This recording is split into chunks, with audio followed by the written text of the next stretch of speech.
Enough of that insufferableness. Although she is always outdone by one Meghan Markle, who everyone would agree participated in the very worst reality show of all time on Netflix. And of course, that means that she just got nominated for an Emmy for that very horrible show. Meghan Markle wins the day as the most insufferable person in the world.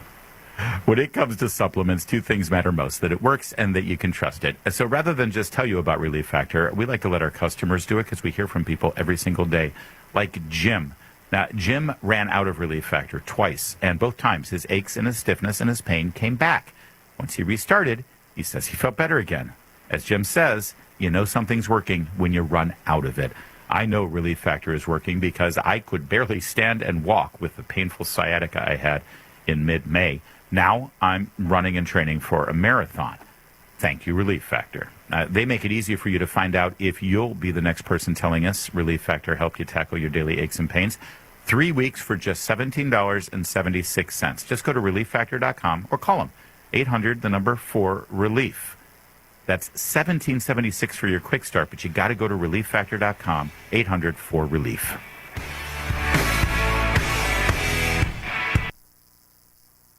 This is the KSVP Community Calendar, a look at things to do in Artesia, Eddy County, and the Pecos Valley. The 81st Annual Eddy County Fair is Tuesday through Saturday, July 21st through the 25th at the Eddy County Fairgrounds in Artesia. Bigger concerts, more vendors, more carnival rides, daily livestock shows, and non-stop entertainment. Stay up to date on everything about the fair. For a full schedule, visit eddycountyfair.com.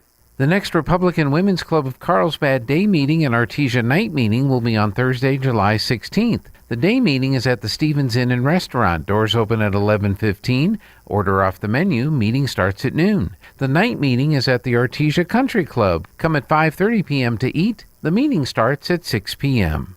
To have your event listed on the KSVP Community Calendar, email calendar@ksvpradio.com. Please let us know at least 1 week in advance. This is KSVP and K229AS Artesia. I pledge allegiance to the flag of the United States of America and to the republic for which it stands, one News this hour from Town Hall. I'm Rich Thomason. Accelerating U.S. airstrikes on Iran are bringing retaliation as the Islamic Republic lashes out at its neighbors. Kuwait's military says it faces a fresh round of incoming fire from Iran. Iran's top negotiator issued a lengthy statement as the U.S. stepped up its airstrikes. Mohammad Bagher Ghalibaf called the conflict an existential war, emphasizing the importance of maintaining Iran's claim to the Strait of Hormuz by force, if necessary. But he also left the door open to negotiations. The U.S. says it's targeting Iran's ability to threaten shipping in the waterway. But in this latest round of strikes, Iranian media reported that a children's cancer hospital was evacuated after several missiles landed nearby. The BBC's Barbara Plett-Usher. President Trump isn't offering much in the way of a preview of this evening's address to the nation, except to say that it's really big news. It's really, really big news. The White House speech will focus at least partially on election integrity, which polls show is a big issue with Americans of all political stripes. What was once primarily a childhood illness is making a comeback. Measles cases on the rise here in the U.S. Johns Hopkins School of Medicine says we are about to break a 35-year record. The CDC says there were close to 2,300 measles cases last year in 2025.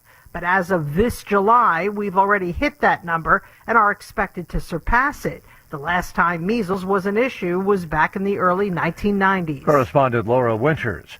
Some residents in southwest Texas being urged to evacuate during severe downpours. Multiple flash flood warnings have been posted for the area. On Wall Street, ahead of this morning's opening bell, the Dow futures 19 points higher. NASDAQ futures down 300 points. More on these stories at townhall.com. Hi, I'm Kirk Cameron. Christian Healthcare Ministries is not another health insurance policy. If you're tired of year-long contracts and pointless restrictions, CHM offers anytime enrollment on your schedule and at your convenience. With CHM, you're paying half the cost of a traditional health insurance plan. So that puts more money back into your budget for everyday needs. Plus, You'll have access to CHM's care solutions for virtual appointments, prescription savings, surgery support, and more. My family and I joined in 2018, and it's changed our lives for the better. We love paying way less while helping other believers afford their medical bills. Take the leap of faith and see why Christians across the nation are better with CHM. Get started by calling 1-833-JOIN-CHM and use promo code WELLNESS for a 50% credit towards your first month. That's 1-833-JOIN-CHM and use promo code WELLNESS. There are protests in war-ravaged Ukraine. Dozens of protesters gathered in central Kyiv on Thursday to denounce President Volodymyr Zelensky's decision to dismiss Defense Minister Mikhailo Fedorov after just 6 months in the post. Zelensky announced earlier this week he would be changing key posts in the government, including Prime Minister. One local resident, Bohdan Huryak, told the AP he was outraged by Fedorov's firing, as he believed the outgoing defense minister showed clear results on the battlefield. Another protester, Anastasia Nekrasova, told the AP she was protesting on behalf of Ukrainian soldiers who didn't have the chance to attend the protest. Fedorov is known for modernizing Ukraine's military. He confirmed his dismissal on social media. I'm Karen Shamas. In France, final legislative approval of a bill allowing adults with incurable illness to receive lethal medication. Townhall.com.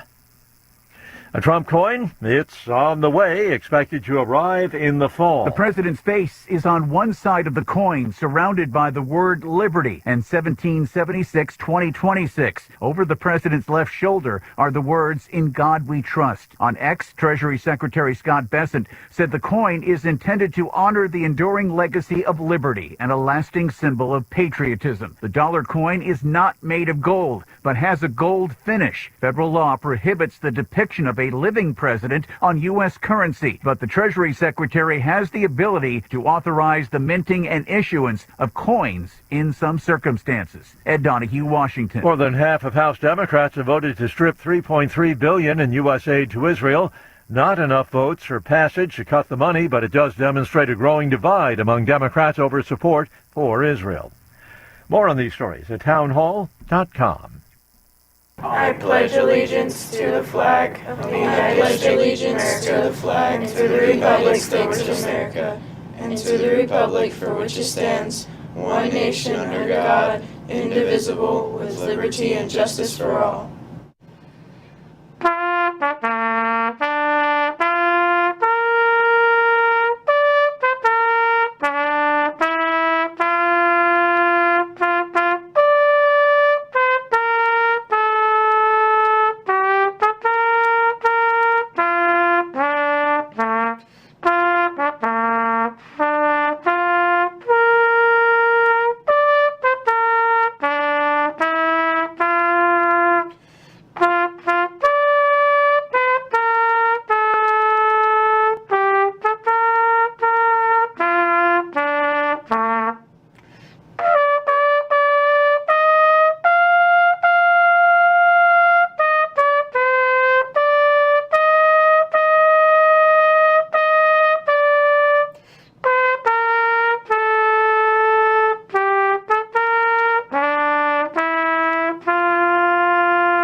One of our longest running features is the KSVIP. We love recognizing our local residents and listeners for great accomplishments in their lives. If it's a birthday, anniversary, promotion, retirement, a new family member, you name it, they're worthy of being a KSVIP. To nominate a special person who will receive recognition on the radio and a flower from Nell's Floral, call 575-746-2751.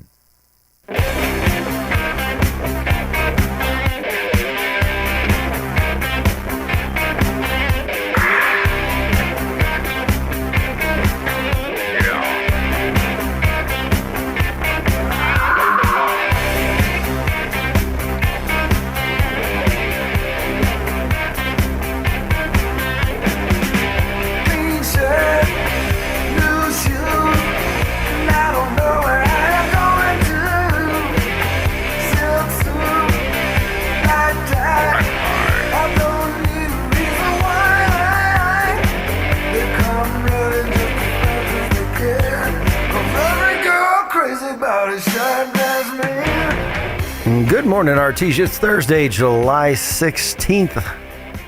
And I'm your host, Scott Pettis. Man, it's going to be a great show today. Not a lot of guests, so I could get some time to get some stuff in there. But 7 o'clock hour is just going to be me, maybe some Jeff in here. 8 o'clock hour, we'll be talking to Mark Williams from over at Artesia Classical Academy. And we'll see what all's going on there as they start spinning up for the new school year. 9 o'clock hour, we'll talk to the Ocotillo, to Aaron, and then close it out with a little bit of me and Jeff, maybe talking about what's coming up next week at the fair. It's going to be a great week next week. So, hey, but before we do all of that, let's get this thing kicked off. And let's jump into some scripture. I'm in Mark 2, still preaching through Mark, and I preached this passage last week, and it was so good, I'm going to be preaching it again this weekend, because there's a lot contained in here. If we go down to the bottom of Mark 2, the end there, it begins with verse 23. The story goes as this. One Sabbath, he, Jesus, was going through the grain fields. And as they made their way through, his disciples began to pluck heads of grain. And the Pharisees were saying to him, "Look, why are they doing what is not lawful on the Sabbath?" And he said to them, "Have you ever read what David did? When he was in need and was hungry, he and those who were with him, how he entered the house of God in the time of Abiathar the high priest and ate the bread of the presence, which it is not lawful for any but the priest to eat, and also gave it to those who were with him?" And he said to them, "The Sabbath was made for man, not man for Sabbath. So the Son of Man is Lord even over the Sabbath."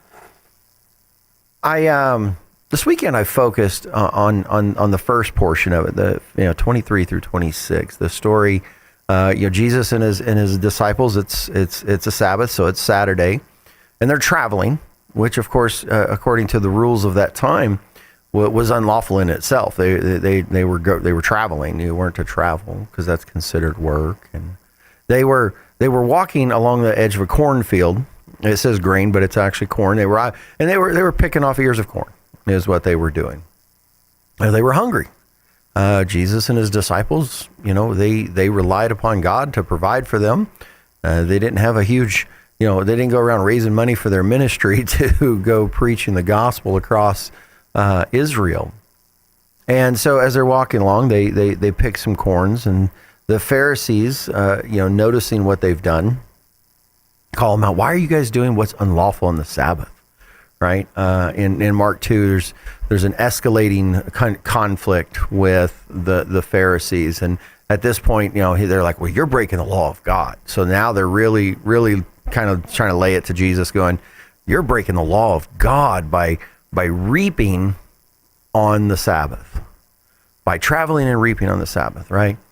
And and Jesus responds to him, and he talks to him about when David and his men were running from Saul in I believe First Samuel, and they're hiding from Saul, and they go to the priest. They go to the city of Nob, and they're starving.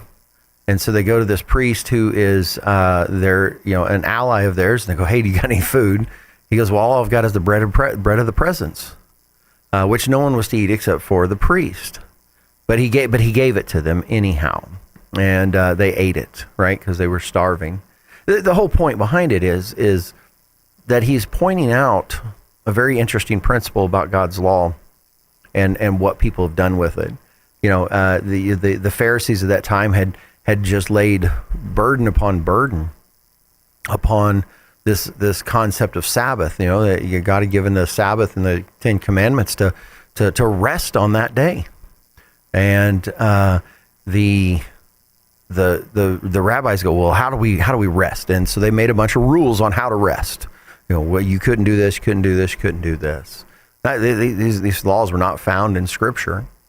And so, but what's interesting about it is you look at Jesus didn't chastise them for trying, and making these laws. He didn't chastise that. What he pointed out is that they missed the whole point of the law. and that's what's revealed in verse 27. The Sabbath was made for man, not man for Sabbath. The Sabbath was a gift of God. He worked 6 days, labors 6 days, because that's what man was made for, is to labor, and take a day off. That's the picture that was painted for us in God's model of creation. It was given as a law to Moses. Give everybody a rest on 1 day a week and make that day holy to God.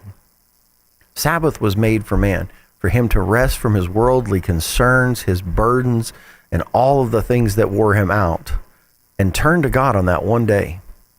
Rest in it, worship God, and be refreshed and be rebuilt.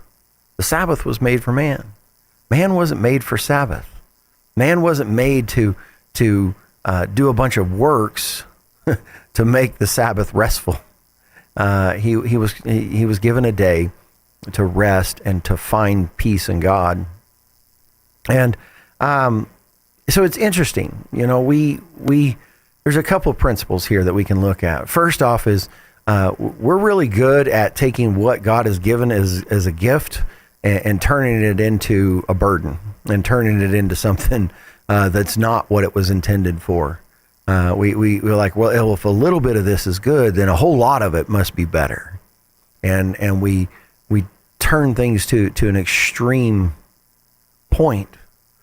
But the other thing of it is we often miss the gifts of God because we're so caught up in our traditions and rules. Not that traditions or rules are bad. Like I said, Jesus didn't chastise them for, what some people would say is adding to the word of God. No, he just said, you're missing the point of it. And when you miss the point of it, you do it wrong. That's what he was pointing to him towards.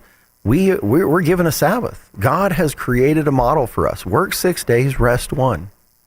And when we don't follow that model, our lives are not blessed in the way God intended for us to be. And so labor 6 days, rest 1. It's a fairly simple model for life. And but if we turn it into, well, I can't do this and I can't do this and I can't do this and I can't do this. No, it's a day to rest from your worries. It's a day to rest from the sin that plagues your life. It's a day to rest from all of your normal day-to-day struggles and labors. Go worship God, gather with the people of God, lift his name up in prayer and praise and enjoy it and spend time with your family, all of the things that we can do. And so I just encourage you, think on that. Think on the gifts of God that he's given us, and quit turning them into restrictions. He gives us a gift and we turn it into a restriction. And it's the same model we saw in the garden. You can have all these trees, but not that one. And all we could focus on was that one that we couldn't have, and we missed all the plenty of good things that he had given us. So, all right, ladies and gentlemen, let's get this show kicked off. Thank you for listening, I just pray you ponder on that a little bit. Gather with the people of God on Sunday, and take that day of Sabbath. All right, let's hit a weather break, and when we come back, we're going to do our calendars. Meteorologist Steve Hamilton with your Pecos Valley weather. Most of that monsoon air will stay off to our east, but we do have a very slight chance of a shower or thunderstorm today. Some sunshine with a few clouds and afternoon highs topping out around 90. We're in the mid-60s with a few clouds for the overnight hours and then scattered showers and thunderstorms popping up again on Friday afternoon. Mix of sun and clouds, and our high should be around 90. That's your latest forecast. I'm meteorologist Steve Hamilton.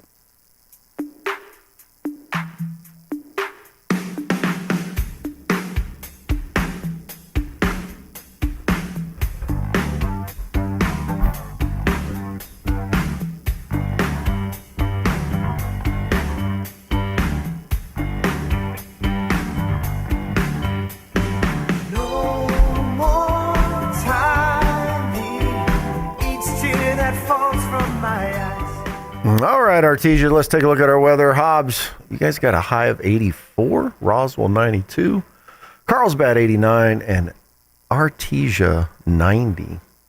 Looking at my weather app, it's staying in the low 90s all the way through Sunday. Mostly cloudy, or partly cloudy, mostly sunny type days. A little bit of rain off and on here, and but I thought I'd look at next week. And for the fair, we're topping up over 100, ladies and gentlemen. So it's going to be pretty warm next week as we go to the fair and have a lot of fun. Hey, let's jump into these calendars. Artesia Public Schools, seamless summer meals still going on. Park Junior High School and Zia Intermediate, breakfast 8:30 to 10, lunch 11 to 12:30. Free to all children under 18 years of age. What are you guys having today? Breakfast mini waffles for lunch today. Chicken nuggets with crinkle cut fries, steamed corn and sliced peaches. And the send home lunch and breakfast for tomorrow, we'll be sending home a Pop-Tart for breakfast. And for lunch, a peanut butter and jelly sandwich with baby carrots, fresh fruit, and a choice of milk. All right, over at the Artesia Senior Meal Site, what are you guys having today? Green chili pork stew, tossed salad, flour tortillas, and one diced mango. Oh, sounds good. All right, over at the Senior Center, what you guys got going on today? Thursdays are always a busy day over there. Let's see, 8:15 exercise video, 9 o'clock they are painting. It says they're painting hollyhocks. 9:30 line dancing for beginners, and then 1 o'clock bridge, 1:30 Swedish weaving, 2 o'clock Texas Hold'em, 2:30 stained glass. Don't forget 9 o'clock this morning, J&J Home Carry mini physicals. This afternoon at 3:45 is Out to Bingo at the Roswell Elks. And then tonight, 7 to 9:30 is a dance with Cibola Springs and Finger Foods. So enjoy yourself over there at the Senior Center today. At the library for the littles this morning, 10:30 is a STEM lab. For the teenagers, 1:30 is Oreo taste testing. Okay, if I was a teenager, I think I'd go do that. 3:30 to 5:30 is craft for adults, and they'll be making trinket trays. All right, nothing going on at the schools yet. Getting close, though. And then let's see who's got a birthday on July 16th. Happy birthday to Nancy Turpinning, Gloria Granado, Ramona Gutierrez, Michael Thurman, Catalina Valencia, and Linda Barnett. Have a wonderful, wonderful birthday. Words are powerful tools. They can build people up or tear them down. A harsh tone can instantly put others on the defensive, while a gentle answer can encourage others and diffuse anger. Too often, we don't consider how our words or our tone can impact others, affect how they hear what we have to say. Before speaking, it helps to pause and ask yourself if what you're about to say is necessary or kind or true. In Proverbs 15, we're told, "The tongue of the wise makes knowledge appealing, but the mouth of a fool belches out foolishness." Often the wisest choice is to say nothing at all, but that can be tough. Come join us this Sunday at Hermosa Church of Christ as we learn more about using our words to bring joy to others. We meet for class at 9 a.m. and we worship together at 10:10. All are welcome. Exciting news for Southeast New Mexico. The Advanced Heart and Vascular Center of New Mexico in Carlsbad, home to Dr. Amanda Ryan's trusted cardiology care for over 13 years, is now part of Current Clinic. That means world-class electrophysiology services right here in Southeast New Mexico. No more 3-hour drives to see a specialist. Current Clinic is bringing advanced, life-changing treatment for atrial fibrillation, AFib, and other heart rhythm disorders close to home. Early intervention for AFib can dramatically lower your risk of stroke, and our goal is to help our community understand just how important that is. You and your loved ones deserve comprehensive, cutting-edge heart care without leaving town. If you're experiencing an irregular heartbeat or AFib symptoms, expert care is now available locally. Visit currentclinic.com today to learn more and schedule your consultation. Current Clinic, easy access to comprehensive AFib care right here in Southeast New Mexico.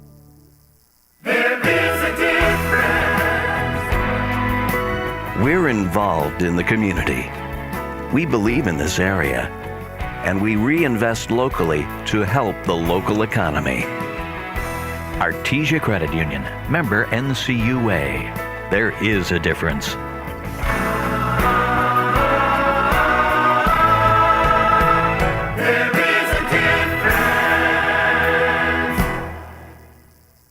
Looking for quick, secure storage? Champion Storage has you covered. Our brand new facility features secure fencing and video cameras, plus your own gate code for access anytime. And the best part? You can pick your unit size, 5x10 up to 10x30. Finish the rental process online fast and have your gate code in minutes. Online forms, no waiting, just easy, secure storage. Head to championstorage.com today and move in instantly. Champion Storage has you covered.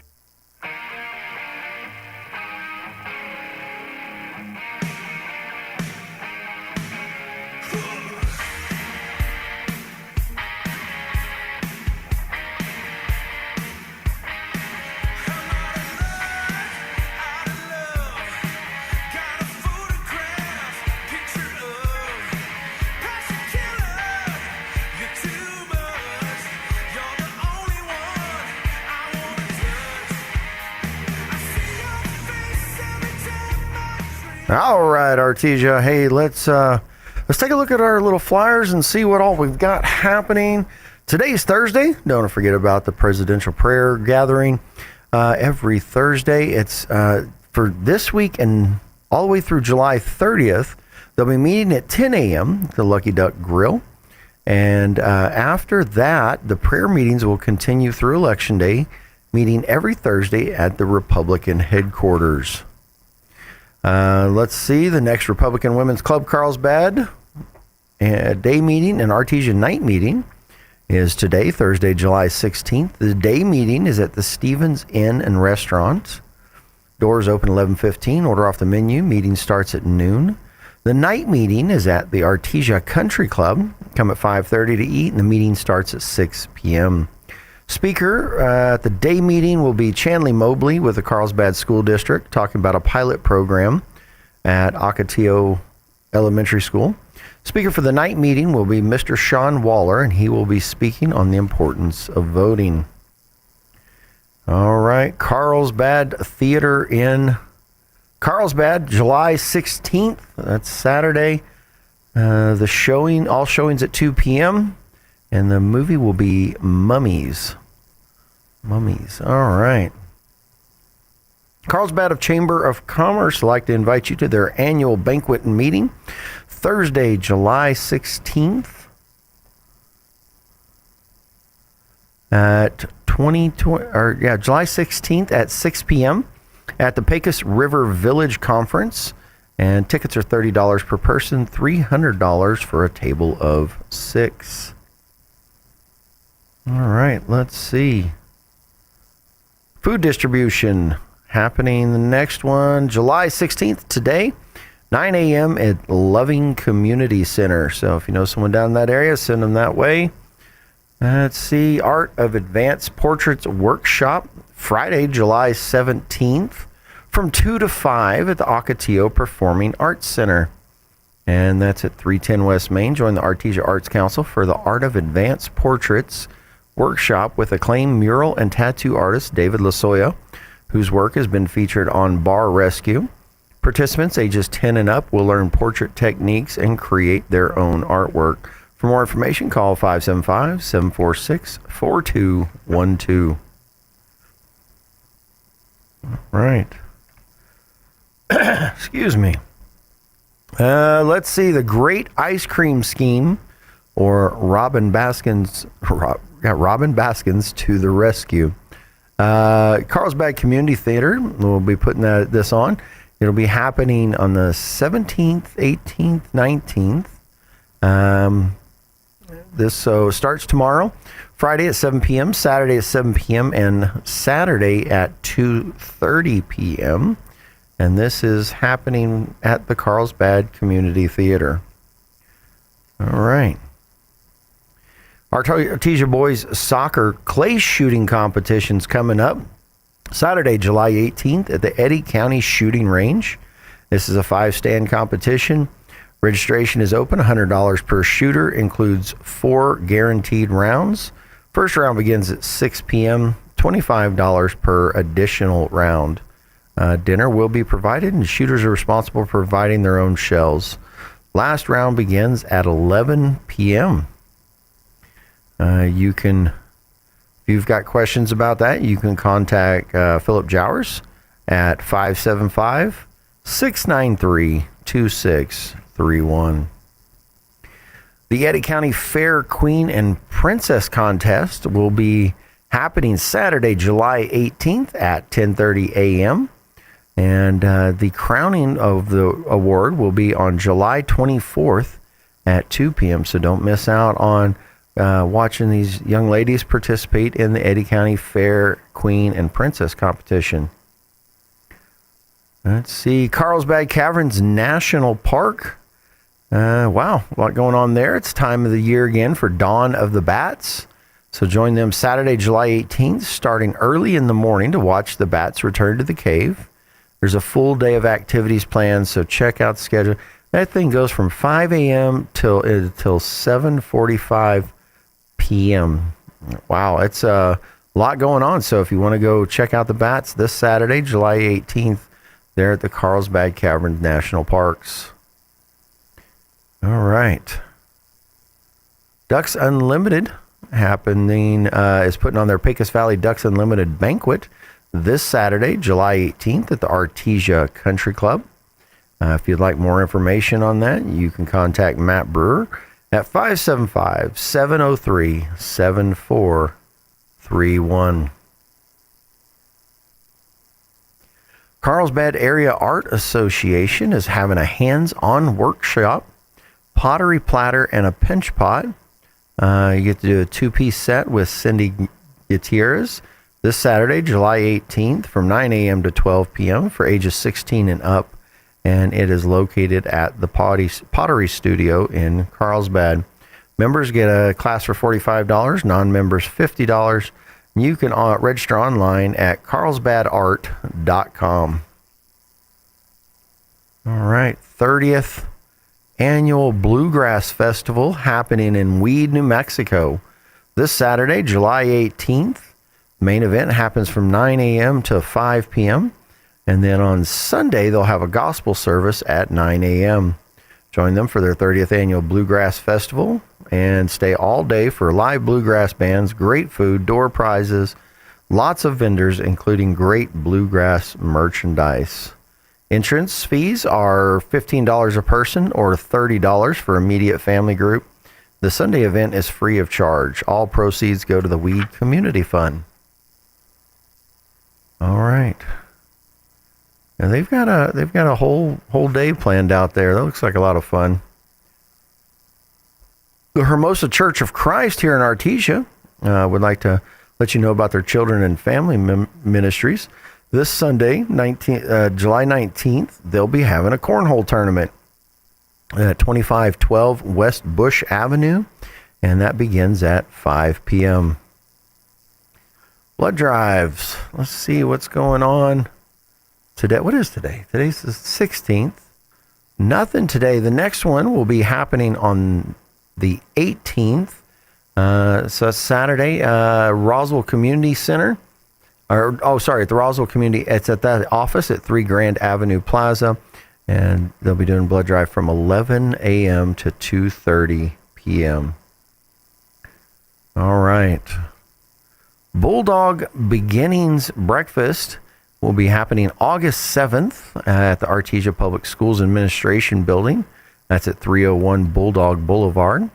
You can be part of that and by contacting the chamber at 575-746-2744.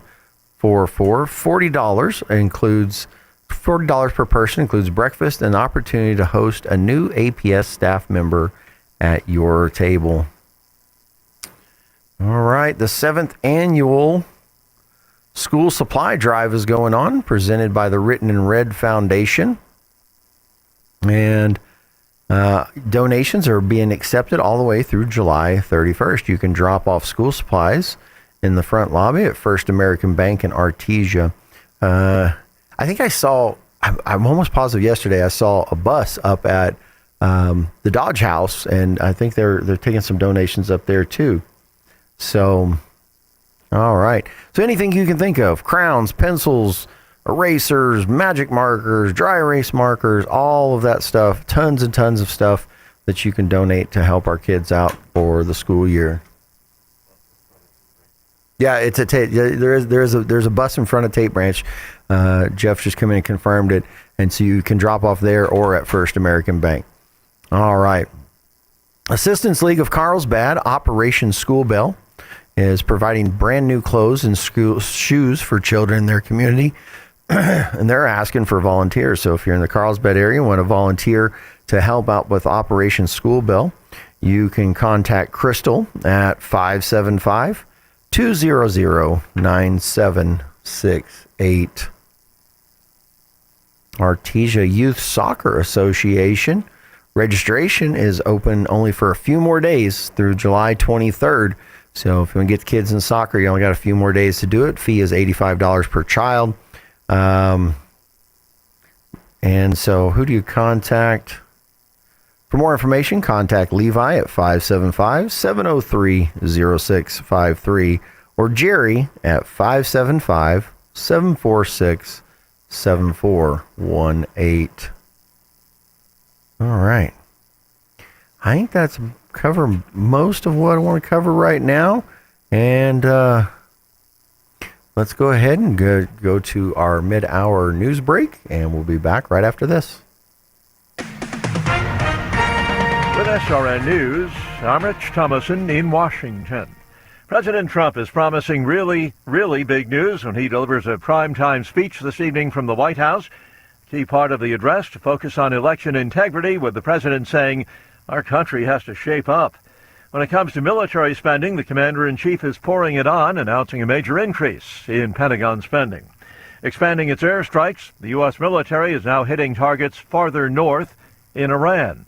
Parts of Texas Hill Country getting hit again by flooding rains. Some of the very same areas hard hit last year are getting slammed once again. Canadian wildfires have been sending massive amounts of smoke into the northern reaches of the United States. Wildfires also burning out in Minnesota. Watching Wall Street, the Dow futures are up 79 points. NASDAQ futures ahead to 79. More details, srnnews.com. Here's a song for Lowell's Pharmacy, and when it's over, I'll explain why we're called the Family Pharmacy. You and your family getting all the things you need, where personal service is always guaranteed. Prescriptions fill faster with dependability. That is why we're called the Family Pharmacy. At Lowell's Pharmacy, we are called the Family Pharmacy. Let me spell it out for you. The F stands for fair prices and everything. The A is for accurate prescription service. M for the many professional services we provide. The I is for immediate service. L for the luxury of getting everything you need in just one place. And the Y is for you. And that is why we're called the Family Pharmacy. Lowell's Pharmacy, 612 North 13th, across from the hospital in the Artesia Professional Building. Lowell's Pharmacy. A story in the New York Times Magazine backs up what we already suspected about electric vehicles, but it goes further. If this story is accurate, EVs in America are dead. I'm Kim Commando for Incogni. Data brokers collect your personal information, package it up, and sell it to anyone with a credit card. Take yourself off the market. Visit privacykim.com today. Here's the inside story. EV sales are so bad that Ford's promised electric SUV was canceled even before they gave it a model number. GM indefinitely delayed, read canceled, its Buick EV SUV. Volvo's plans for their all-electric lineup are on hold. Dodge killed plans for the Charger EV and the all-electric Dodge Ram pickup. Then the same with the Jeep EV. And Tesla cars are backed up on dealer lots everywhere. After the country spent $7.5 billion, the network of EV charging stations failed to materialize, and the big federal EV tax credits are gone. Do you think the Times got it right? Get my free newsletter every morning at getkim.com. Thousands of places on the internet, there's a file with your name on it.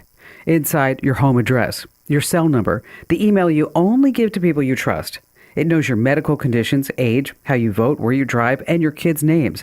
You didn't write it, you can't read it, but anyone with a credit card can buy it. That file is the product of a multi-billion-dollar industry called data brokers, and none of it was stolen. Your file's collected, packaged, and sold legally.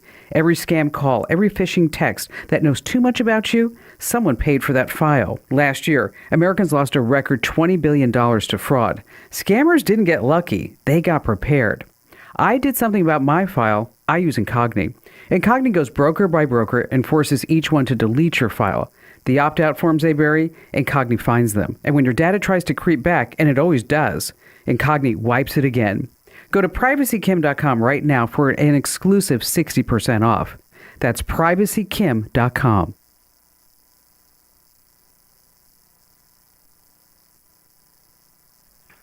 Tarpany Sun Mortuary of Artesia presents a listing of today's obituaries.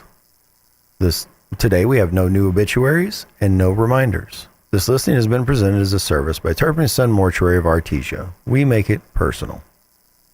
I'm meteorologist Steve Hamilton with your Pecos Valley weather. Most of that monsoon air will stay off to our east, but we do have a very slight chance of a shower or thunderstorm today.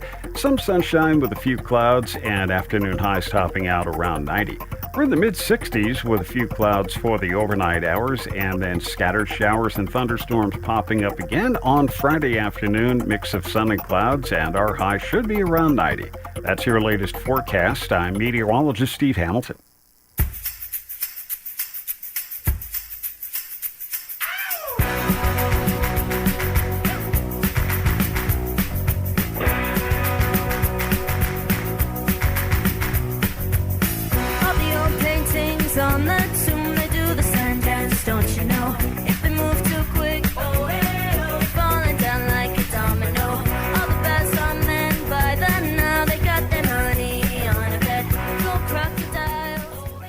All right, welcome back, Artesia. Hey, let's jump into fair stuff. Jeff's going to come in. We're going to talk to you. We're going to let you know, kind of like I do with football, but what can you watch? When can you watch it? All of those things. How do you watch it? And the fair is coming up. As soon as I'm off here, that's where I'm headed. I got to get ready for Sunday service, but I've got a bunch of fair stuff to get ready for this weekend, get moved in and get set up. And so I hope you guys are as excited about it as I am.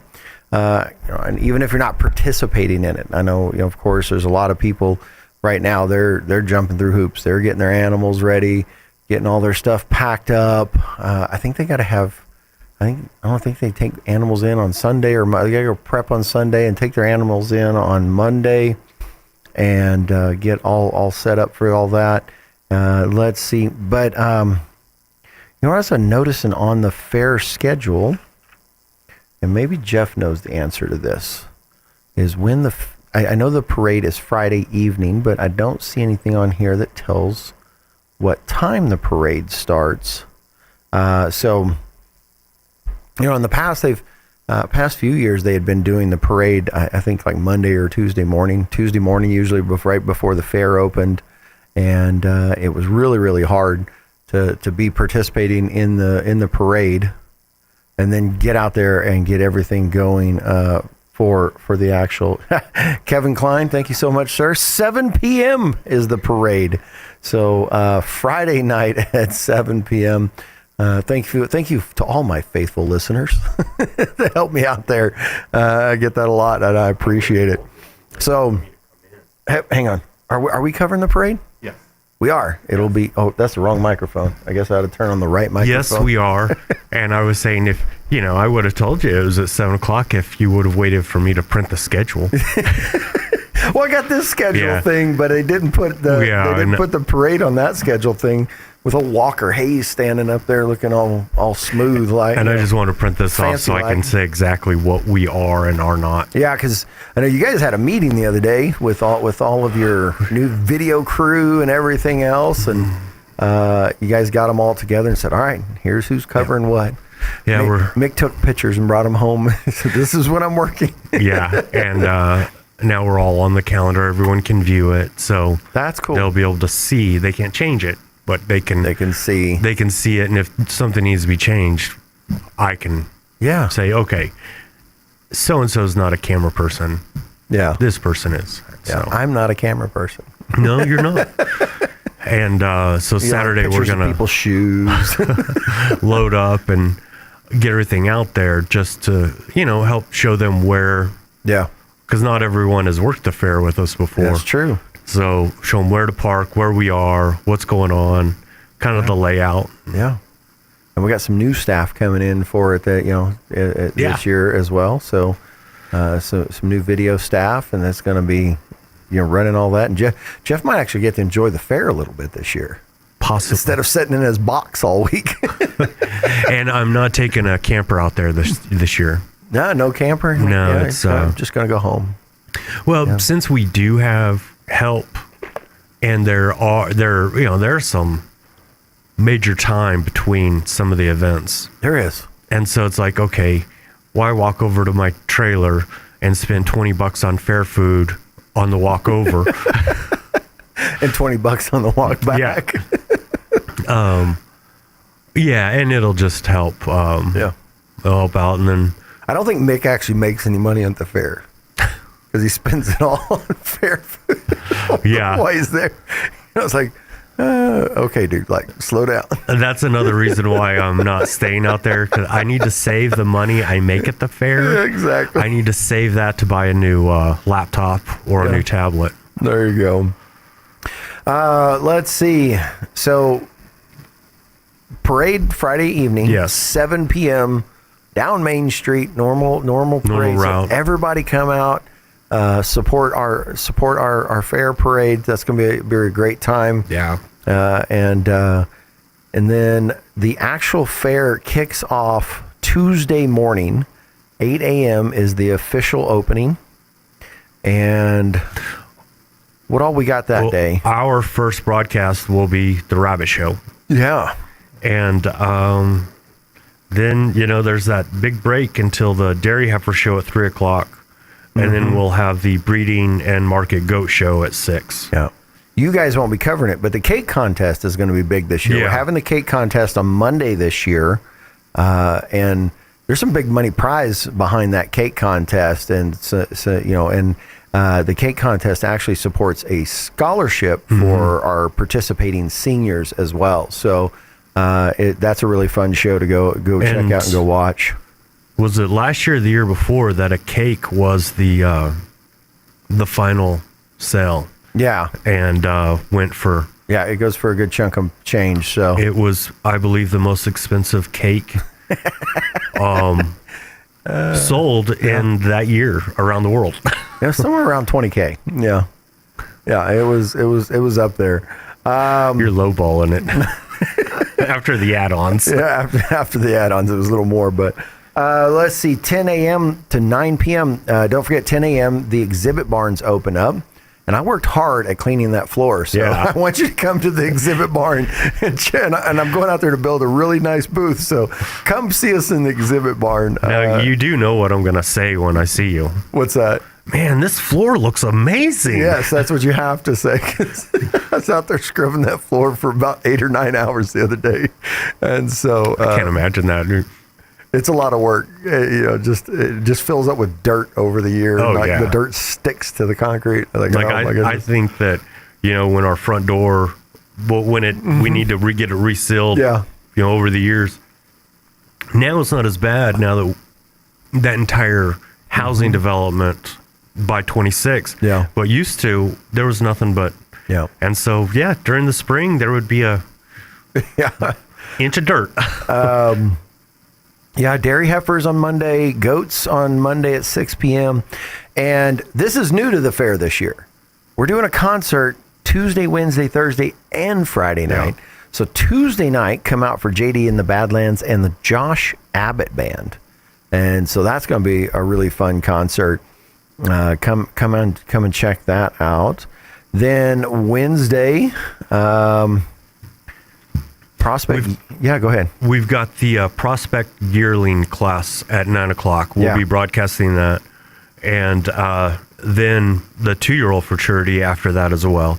So we'll get both of those on, and they're in the closed arena, which is going to be a little easier this year, the way the scheduling, because they don't have, there used to be a show in the show ring during the Prospect Yearling 2-year-old fraternity. And so we're trying to get 2 separate streams and 2 separate locations from one trailer. And this year it looks like, which we still do it, but it'll just be a little more streamlined for the yearling and the 2-year-old fraternity. And then that night, go ahead. And then the swine show, which is a very big show, man. Yeah, that's a great show. That is. It's the first year I was doing a fair. It was the Eastern New Mexico State Fair, and all the pigs were squealing. And I was like, okay, what's wrong? And Justin Montgomery and A-Ray, they were. I was like, hey, if I hear a fiddle start playing, I'm out of here. And she kind of laughed. She's like, I'd expect you to jump out of an airplane to go film tigers, not at a fair. I'm like, hey. But the pig show is a very good. Yeah, it's a great show. Not just because some of the pigs get away and run around the ring, but I also forgot to mention on Monday, but it happens Monday, Wednesday, Thursday. The carnival is open every night during the fair. So Tuesday, Wednesday, Thursday from 5 to 10:30 p.m. Friday it is open from 4 p.m. till midnight. And Saturday, it's open 10 a.m. to midnight. So that carnival's open a lot next week, ladies and gentlemen. So then Wednesday night is the Faith and Family Night concert. I'm excited. It's going to be awesome. Shane and Shane with opener Eli Gable. And so we're excited about that. That's going to be a great concert. Get all of your friends and family. Come out, hear some amazing Christian worship music, and it's just going to be a great night of worship all together. That's a night. Well, all of them, but that's a night especially. I'm going to get a few of my friends from Roswell to drive down because it's Shane and Shane. Yeah, I'm super excited to meet. Like, it's fun to be in the concert guy, like the promoter, the guy putting it together and everything. I get to go back and meet all these guys, go take them to dinner and hang out with them and get to know them. And just some wonderful Christian people that you get to spend time with. It's always fun doing that, being the behind the producer. I think the most interesting one was when I promoted a boxing match here. Yeah, that was a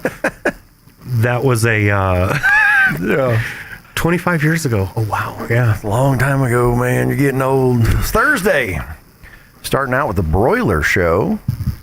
Then we'll have that, the broiler show, and then the breeding poultry and ducks, which is right after that. We will be streaming those. Okay. And then soon after, they basically, after the poultry and ducks, they're pulling all the tables and stuff out. Rushing them out there to get the heifers in. And then we got the breeding heifer. And generally the breeding heifer and the market cattle, there's not a lot of entries. Yeah. Those are pretty... in comparatively short compared to like the swine or the lamb show. Thursday's like nonstop animal shows though. Yeah. Like it's just all day long there. Yeah, because as soon as the poultry and ducks, then we go into breeding heifer, then market cattle, and we'll have a little bit of a break, but that's when the flower show entries are being judged. Yeah. And then we've got the James Hamilton breeding sheep show and the market lamb show, and both of those are... That's a big show. Yeah, that day is chaos in the barn, man. Yeah. Like, it's awesome to watch. I mean, just animals moving everywhere, kids going everywhere. Well, and watching the kids have when they get total control of those animals, and it's just amazing to watch, like a 12-year-old kid and a 4,000-pound dairy heifer that is listening to him. Yep. A lot of work goes into getting all that ready. And then that night, 6 p.m., is Tejano night. La Original Banda El Limón and Los Marianos del Norte. So that's a party night, ladies and gentlemen. Let me tell you. Last year I had to, because I had our sheep there, and I spent the night there. That night I'm laying over there, all the way over there where the trailers are at. And I'm like, is this concert almost over? I want to go to sleep. Now, do you know where my trailer was last year? It was right next to in front of the fair barn. Yeah, exactly. And we're back in, so the window over the bed is facing the open air arena. Probably like vibrating because it was the lights. They had an amazing light show. They did have a crazy light show. But when I'm laying in there and it's waking me up, I went and sat outside watching the just looking at the pig area. Yeah. Because I was like, if I have a seizure while I'm in there, no one will find me. Nobody'd find you. So I just sat outside, and the same thing is like 11 something. I was like, okay, guys, shut her down. Yeah. Friday is 4-H and FFA awards, and then I'm going to invite you out. Come see the Wool Lead show. Cutest show on earth, man. The kids with the sheep, and they put a lot of work in those during the day, during the year and everything. And so we're just come on out with the outfits made of wool and everything else. Carnival that day runs from 4 p.m. till midnight, and then 7 p.m. is Smoking Hot Bulls and Walker Hayes. That's going to be a good night too. Yeah, so that's going to be a great concert. And then we got about a minute and a half here. You guys will be doing the Wool Lead show, because I know Mick said he was filming that, so that'll be on Friday. KSVPTV.com. KSVPTV.com. I always stumble over it. I don't know why. Then Saturday, we will be doing the booster shows. You're doing the booster shows at 8 a.m. I wanted to be a judge for Fire and Ice this year. Fire and Ice is chili and ice cream, ladies and gentlemen. So I always love walking over there, and it's a great competition. Being like, I believe this is my favorite, but let me try again. Let me try it again. But then that night is the main event at 5:30.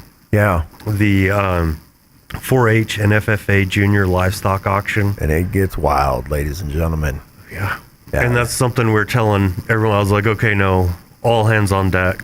Yeah. Because camera, you might think you're fine, but you were going on hour 4. Yeah. You were. Mick was smoked after that thing last year. He could barely stand up. Yeah. So I need to rotate camera people in and out so that. We're almost out of time, but I do want to point out on Saturday as well, they're having a cornhole tournament and the Jack Roush anvil toss. So if you want to be a part of that and get entered into that, you can come out and do that. And the carnival's open all day till midnight, 10 a.m. to midnight that day. All right, that's your fair lineup, ladies and gentlemen. Hope you come out and join us. We're going to have a great time next week.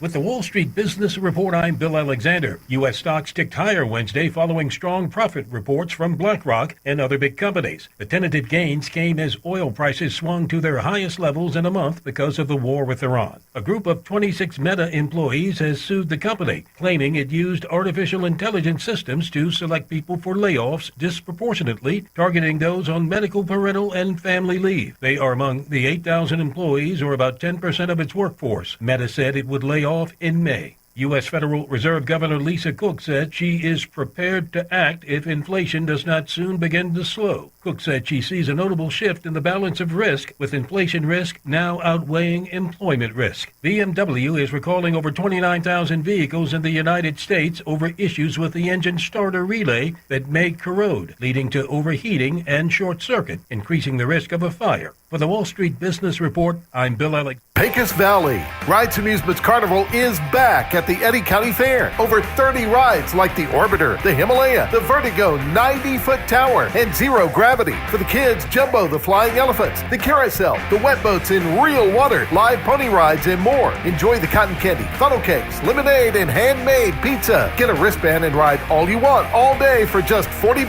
Ad paid for by Eddy County and Artesia Lodgers Tax. Inc. Credible in Artesia is open for business, ready to give you the hometown quality and customer service you know and love. Georgia and her team specialize in in-house design for quality custom business cards at a competitive price. From scanning to desktop publishing, if you need it, they can do it. On Main Street across from the Derrick Floor statue in downtown Artesia.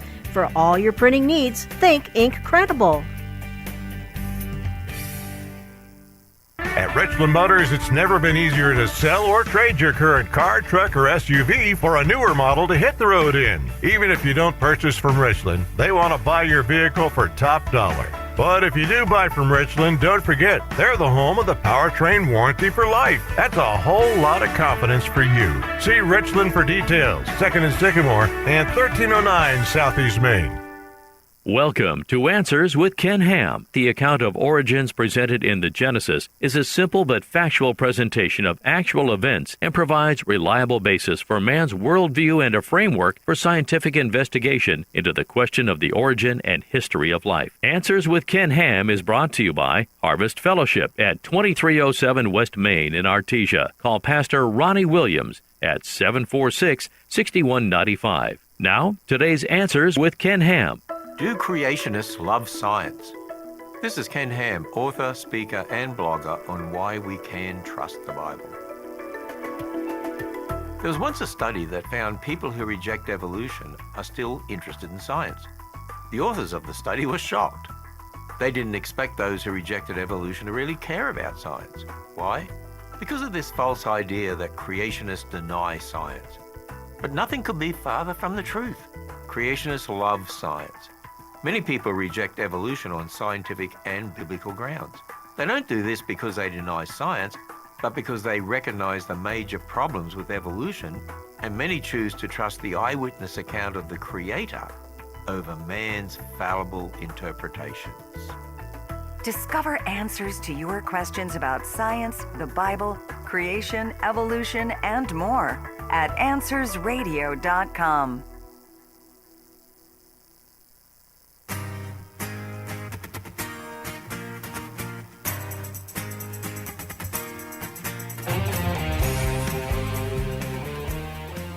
This is KSVP and K229AS Artesia. Thomason.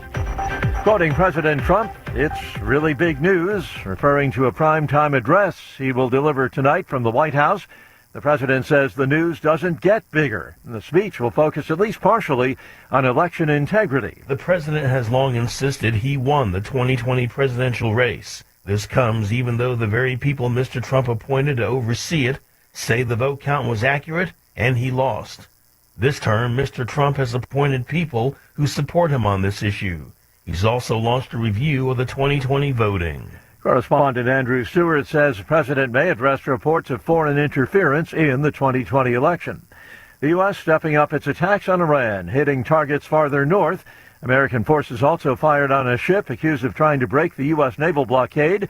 The U.S. aims to keep the Strait of Hormuz wide open. The U.S. says it's targeting Iran's ability to threaten shipping in the waterway. In this latest round of strikes, Iranian media reported that a children's cancer hospital was evacuated after several missiles landed nearby. Washington has also reimposed a naval blockade on Iran and said it disabled an empty oil tanker that ignored warnings by firing into its smokestack. There was some positive news, though. The Iranians freed an American citizen they'd prevented from leaving the country, what President Trump called a gesture of goodwill. The BBC's Barbara Plett-Usher. Retail sales continued rising last month, just not as much as in May. The Commerce Department reports that sales rose 0.2% in June. That followed May's 1% increase. Across a wide swath of the northern U.S., not only heat and humidity, it's smoke that's making breathing tough. Close to 200 wildfires in Canada, making for a smoky haze in the air on this side of the border. On Wall Street, the Dow 44 points higher. More on these stories at townhall.com. Did you see the news? For the first time since World War II, the national debt is bigger than the entire American economy. Over $31 trillion, $289,000 of debt for every household in America, thanks to decades of reckless spending by career politicians. Do you wait to see how mortgage rates are impacted, or do you act now? You know how the game works. Rates go up, the bank wins. Rates go down, the bank wins. You're the one that loses. Fellowship Home Loans took losing off the table. With the Fellowship Home Loans soft lock, you lock in your rate today. Like right now, if rates go up, shop before you close, you keep your lower locked-in rate. If rates drop, you get the lower one. Heads you win, tails you win. For over 20 years, my friends Mike and Brian have built Fellowship Home Loans around treating people like family. And I know, because I've been a customer. So has my family. While the country digs out, somebody finally built a product that protects American families instead of the bank. Go to fellowshiphomeloans.com/Mike G or call 800-510-MIKE. Fellowship Home Loans, mortgage lending by the book. Nationwide Mortgage Bankers, DBA Fellowship Home Loans, Equal Housing Lender, NMLS number 819382. The Pentagon introduces a new test for members of the military. Defense Secretary Pete Hegseth announced Wednesday that he's rolling out a new screening program for testosterone deficiency among troops, calling it necessary to allow them to operate at their absolute best. The screenings will be conducted annually as part of service members' required medical screenings for those 30 and older. Troops under 30 can volunteer to be tested. In a social media post, Hegseth said that receiving testosterone replacement therapy would be voluntary. Bernie Bennett, Washington. The UN says more than 500 people are feared dead after reports that 2 boats carrying members of Myanmar's persecuted Rohingya minority capsized in the Bay of Bengal. One boat lost contact shortly after departure. A second boat that reportedly carried close to 300 people is believed to have gone down off Myanmar's coast about a week ago. The first boat carried roughly 250 individuals. News and analysis, townhall.com. It is a limited-time glimpse into the human side of a visionary composer, one of the giants of classical music. Visitors to Wolfgang Amadeus Mozart's hometown can see the composer and his dog in miniature as Salzburg celebrates the 270th anniversary of his birth. But they shouldn't wait too long. The Mozarteum Foundation on Wednesday unveiled 300 gold-colored statuettes of Mozart, which are less than 20 inches tall. They were designed by German concept artist Ottmar Hörl. To give the statues a human touch, Hörl depicted the composer with his favorite dog, Pimperl. The Mozart statues are scheduled to remain on display until August 30th. Keith Peters reporting. Citing what it describes as unfair trading practices, the U.S. will slap a 25% tariff on some Brazilian imports. That starts in 6 days. More on these stories, townhall.com.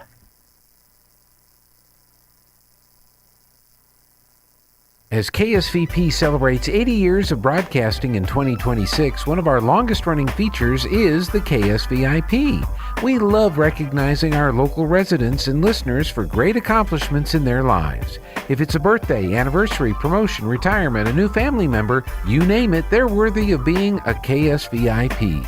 To nominate a special person who will receive recognition on the radio and a flower from Nell's Floral, call 575-746-2751.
Good morning, Artesia. It's Thursday, July 16th, 8 o'clock hour. I'm your host, Scott Pettis.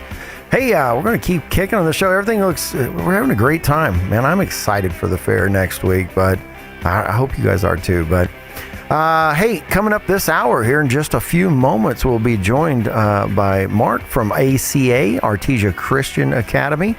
And we'll hear what all is going on with them.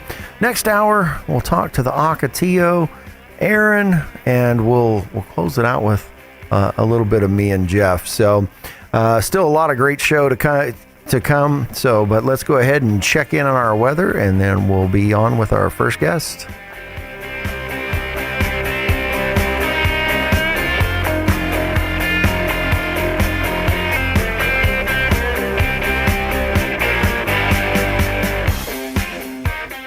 I'm meteorologist Steve Hamilton with your Pecos Valley weather. Most of that monsoon air will stay off to our east, but we do have a very slight chance of a shower or thunderstorm today. Some sunshine with a few clouds and afternoon highs topping out around 90.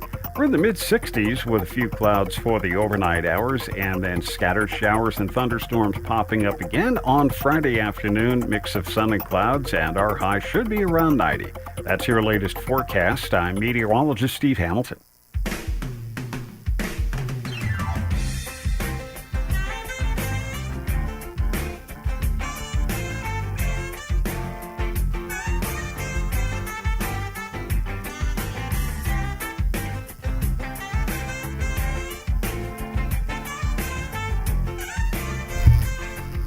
All right.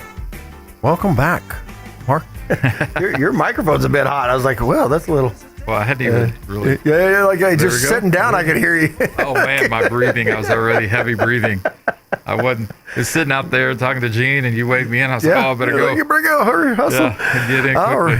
All right, man. Mr. Mark Williams from Artesia Classical Academy. How are you doing, man? I'm well. How are you, sir? We're doing good. We're doing really, really good. Enjoying the summer. Yes. I'm pumped up for the fair. Yeah, next week. We got a little bit of weather reprieve this week. That was nice. It's been nice. It's it is nice. The low 90s, mid 90s is a whole lot better than above 100. Yeah, well, don't look at the weather for next week. No, I don't want to. At this time of the year, you just take it when you can get it.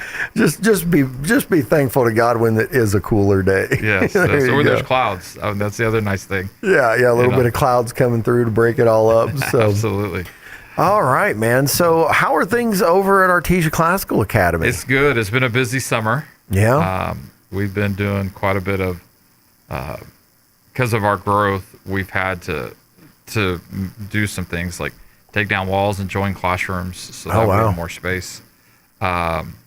We painted we have a gym in our building. Yeah. We did a full paint job on it. And look at that. And those are some tall walls, man. They are. It's like a big pole. Yeah, we had to get a 30-foot scissor lift to get close to it. And then we had some guys from the bridge here in Artesia come and work. And that's great. They got on the scissor lift and you went up there and did the painting up high. They felt comfortable. And then we had some family members and people within our school who come and just help to paint it and from the community, and it looks really, really sharp. Yeah. So, which is fun. Our kids we've had a couple of our students who've seen it already, and they were very, very excited. They're stoked. They're excited. So getting everything set up for the new school year. You guys are. Yeah, everything. We're still enrolling up. We've got parents who are coming and visiting and checking it out. That's great. And just preparing it. We're working on our playground. We're adding turf. On our playground where our kids can sit, and going to work on some shade for our staff this week and stuff. And so that's really cool. Just trying to prepare it and make it a special the place. The playground's coming together really nice. Man. It looks sharp out there. So. It is. Well, and we have the fence. So our kids did the first coat around the fence. Yeah. And the ground and the building and everything. Else. Paint's everywhere. And so we had a good, fun day painting the fence. And then this summer we had some guys come and do a second and third coat. And they lined our parking lot and just, it's a good time to get a lot of those projects out. Right. That just make the building more special for our students. And so so it's been busy, but it's been good. Absolutely. That's awesome, man. So really excited for you guys. School year's coming up. I know enrollment's increasing. You guys expanded into kindergarten this year. Yeah, we're kindergarten through 6th grade this year. Yeah. And so we're excited about that. Yeah, you just amped up the energy of that building. Yes. Like tenfold. Like bringing in kindergartners. Yes. Yeah. So we're excited. Kindergarten's fun. they just love to learn. They love school. Yeah. They love everything is like a new adventure. Yeah, everything's new to them. Yeah. Yeah, for our kindergarten kids, and so. Yeah, and are they going to be a full day, half day for the full day? Full day for the kindergartners too. So yeah, full great. Day. So we're going this next year. We're on a 4-day schedule, so Monday through Thursday. That's right. We'll start with chapel at 8 from about 8 to 8:30, and then from 8:30 to 12:15 we have uninterrupted academic time, and so they're getting their math, their reading, their English, their writing, history, science, all that uninterrupted. Then we do lunch about midday, lunch and recess, and then the afternoon we do like social learning time. Yeah. And so that's when we do our specials, music, art, STEM, and PE. Yeah. And then after that, we do workshops, and so they have Bible. All of our kids learn a foreign language, and so kinder through second are learning Spanish. Starting third grade, they're learning Latin, and then we're working on presentations. Our sixth graders this year will start with Introduction to Logic and the art of the argument with fallacies and that kind of stuff. And so that'll be fun as we introduce that to our sixth graders this year. And then in the afternoon, we do a lot of different projects. Yeah. And then our kids help us wrap up the building, and so they help us clean and take out trash and get the building ready for the next day. And so kids take a lot of responsibility into our building and taking care of it. So that'll be it's going to sound like it's going to be really cool. Yeah, it's fun. Yeah, and if your kids are hesitant about going to private Christian school, tell them they only got to go to school 4 days a week. 4 days a week. Yeah, and we're going 4 days. It's 8 to 3:45, and so they're still. We want to make sure and get out early enough because we know there's afternoon activities that start at 4 and stuff like that. Respectful for the family's time and stuff like that, and we're excited about families having Fridays to have family time. Yeah, and to leisurely learn and to be able to have that time together. Right. And what that will mean for our families. Yeah. And for our kids and our staff, and so we're really excited about it this year. Well, I know a lot of people within the homeschool classical Christian world. They put as much emphasis on home learning as how do we do chores, how do we do take care of this, learning to drive a track, whatever whatever it might be, those things, learning the home skills as well. And this opens up more opportunity for them. They're not at school all the time, and then you're trying to shove everything in on Saturday. So you got Friday, Saturday, Sunday now for your family to. Well, and their number one teachers are their parents. Yeah, exactly. They're going to learn more from their parents than they will from teachers. Yeah. On how to handle social situations, but a lot of that just life skills. Life skills, and, we have families who have farms. We have families who have different things within their family, and this allows them to be able to have those experiences, more of those experiences throughout the year. Yeah. Those kids get a lot of those learning experiences in the summer. Yeah. But now they can be a part of that with what's that steady rhythm of life, in the household, And when you talk about leisure learning, that's one of those things. It's a steady rhythm. Yeah. That people can and families can operate where their kids are learning and they're going to school and there's that, but there's also time for family time. Yeah. And time for families to enjoy each other, enjoy just being with each other, and enjoy learning together. And so it should be a really good thing this year. Yeah, we're excited to see where things are going with you guys, and just continued growth, and steady growth that God brings little at a time. It would probably be disastrous if you had 150 kids enrolled next week. It would. It would. But with that being said, we still have some spots open. Yeah, but there's still room. Come on up. Because I've never met a family who went the classical learning, classical education route and regretted it. Yeah. And thought, man, I should have left. No. Yeah. I mean, just the having your kids trained academically within a Christian environment, with an education that posits all learning on the basis of truth, which is Christ. You know, I mean, like how can you go wrong with that? Right. And so, I'm really, really impressed with what you guys are doing up there. Super excited for you. Looking forward to the coming year, and just wishing you guys all the best. You know, I think it'll be. You got plenty of room to grow there, man. We do. That's fortunate. A good chunk of land there that the church has so happily giving you guys the usage of, and that's really, really cool. Well, we're very very blessed and fortunate and appreciative of Westside Church of Christ and this partnership that we started last summer, and it's been tremendous for us to be able to make a place as a school, and a place where families and students can feel welcome and can come learn about the true, good, and beautiful in all that we're doing, and learning how to be wise and virtuous people. And so we're very, very blessed to have that partnership. That's amazing. Hey, I messed up. I was supposed to play commercials before you came here, but we're going to go ahead and take a quick commercial break. We'll come back. We'll pick up after this, and we'll continue talking about what's going on at ACA. K Roswell, celebrate America's 250th birthday with massive savings and more for your trade during the Red, White, and Blue Book sales event at Roswell Ford. Actually, we really don't need a blue book. We need your trade, and we need it right now. We'll do whatever it takes to terminate your current loan or lease, even if you owe thousands more than it's worth, regardless of make, miles, or condition. So you can upgrade to a new Ford or quality pre-owned car, truck, or SUV and get massive savings with no payments for 90 days. Worried about your credit? Don't sweat it. Roswell Ford has partnered with more aggressive lenders that will push to approve your credit, even if it's less than perfect. Lower prices, exceptional trade-in values, and a better buying experience. Get on board at Roswell Ford, 821 North Main Street in beautiful Roswell. Call 575-623-3673 or online at roswellford.com. No payments for 90 days. Interest accrues from date of sale. Subject to lender approval.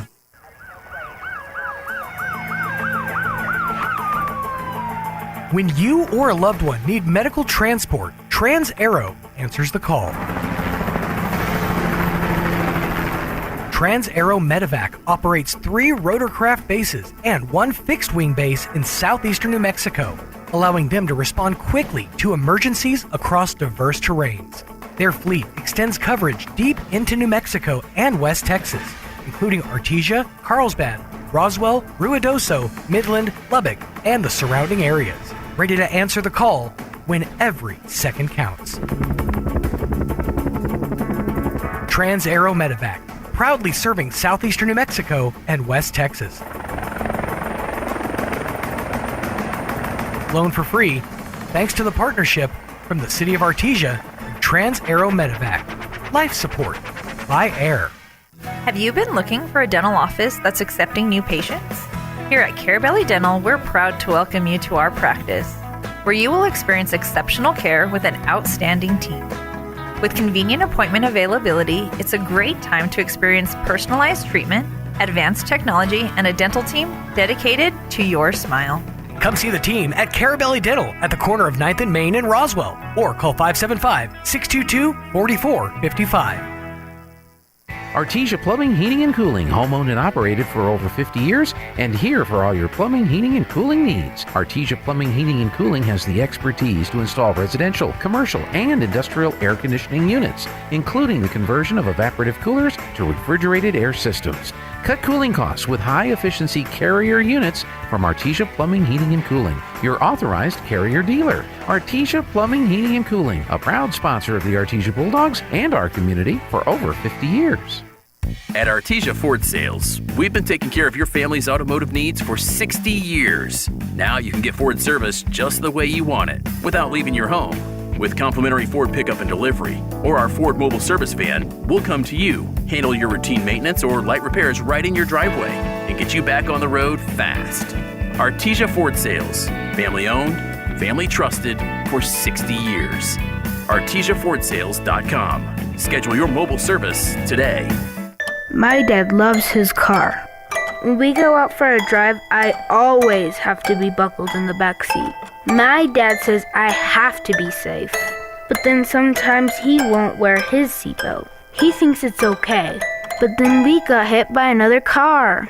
And Dad, he got really hurt. No, we don't go out for a drive anymore. Click It or Ticket. Brought to you by NMDOT.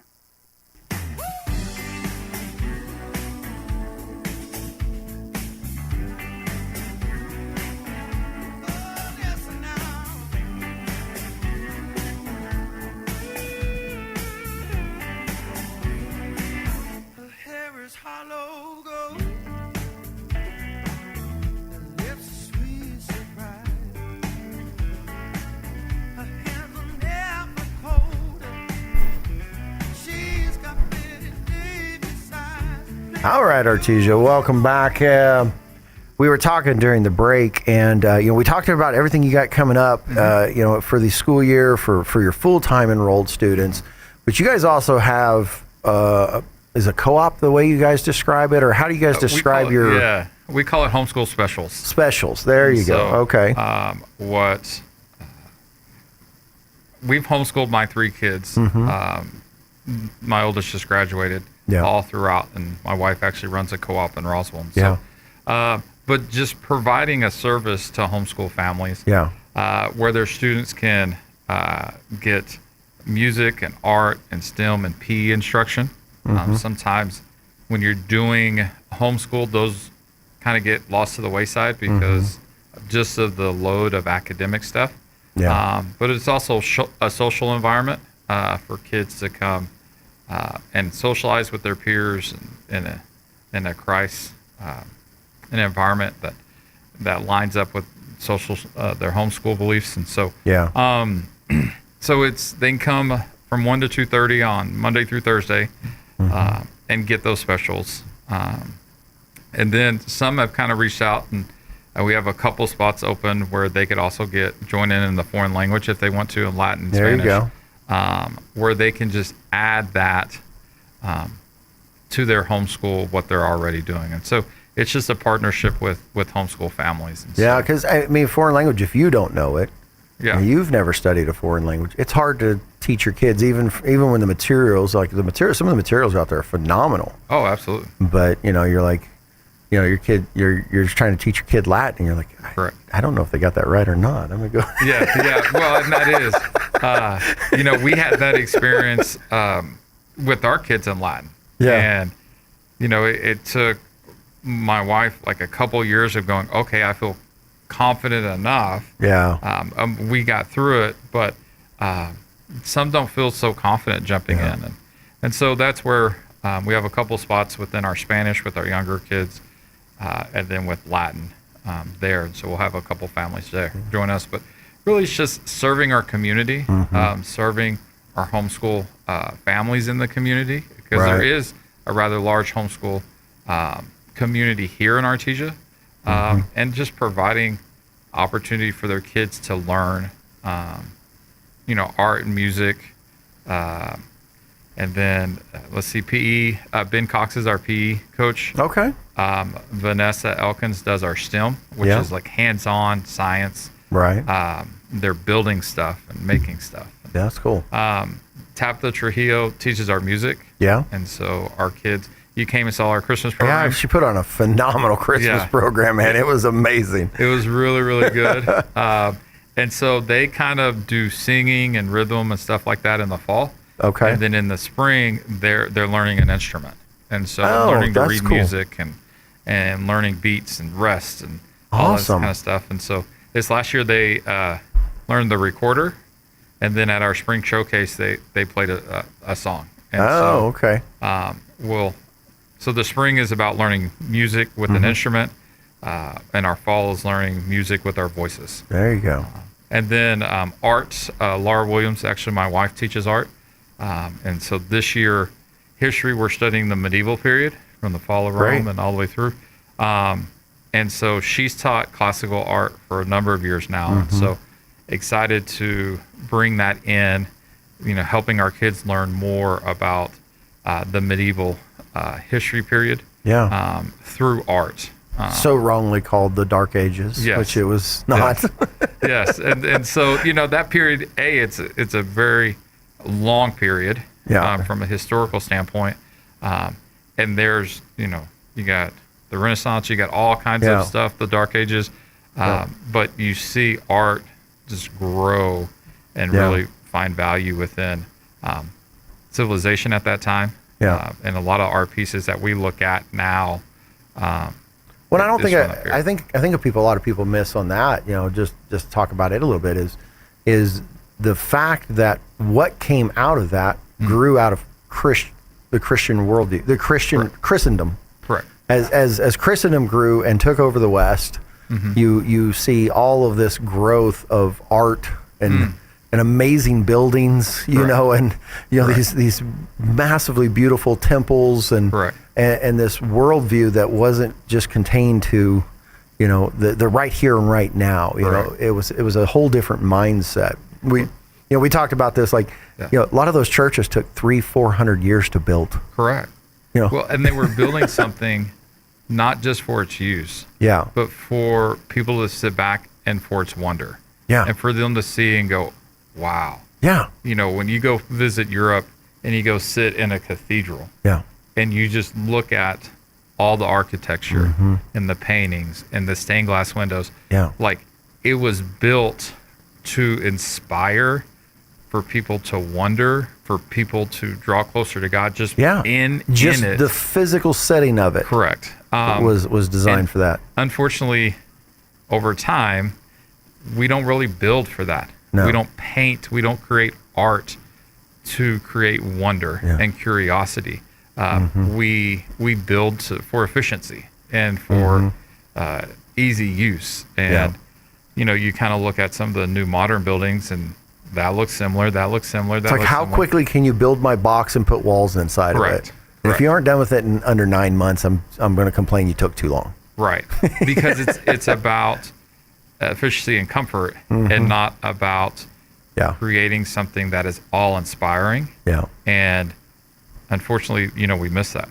And even in art, I mean, a couple years ago, the banana on the wall was like this big art piece. Like, how's that awe-inspiring?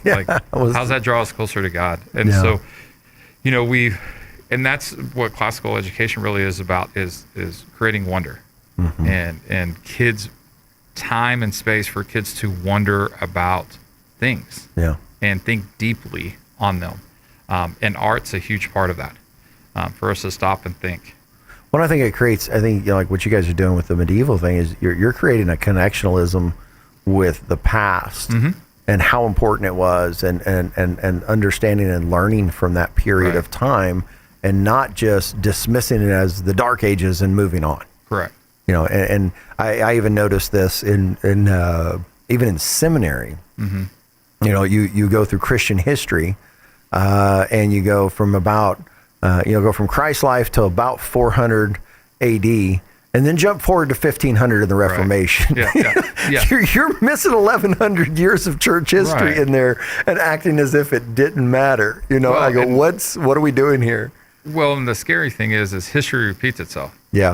If we won't, now let's all acknowledge there are bad parts in history. Absolutely. We'll all agree with that. And we need to know them. But we need to know them, or if we don't, we're going to have another Dark Ages. And it will repeat itself. And so it's about acknowledging and learning, and learning what were the good things and the virtues of that time that we can learn from and apply.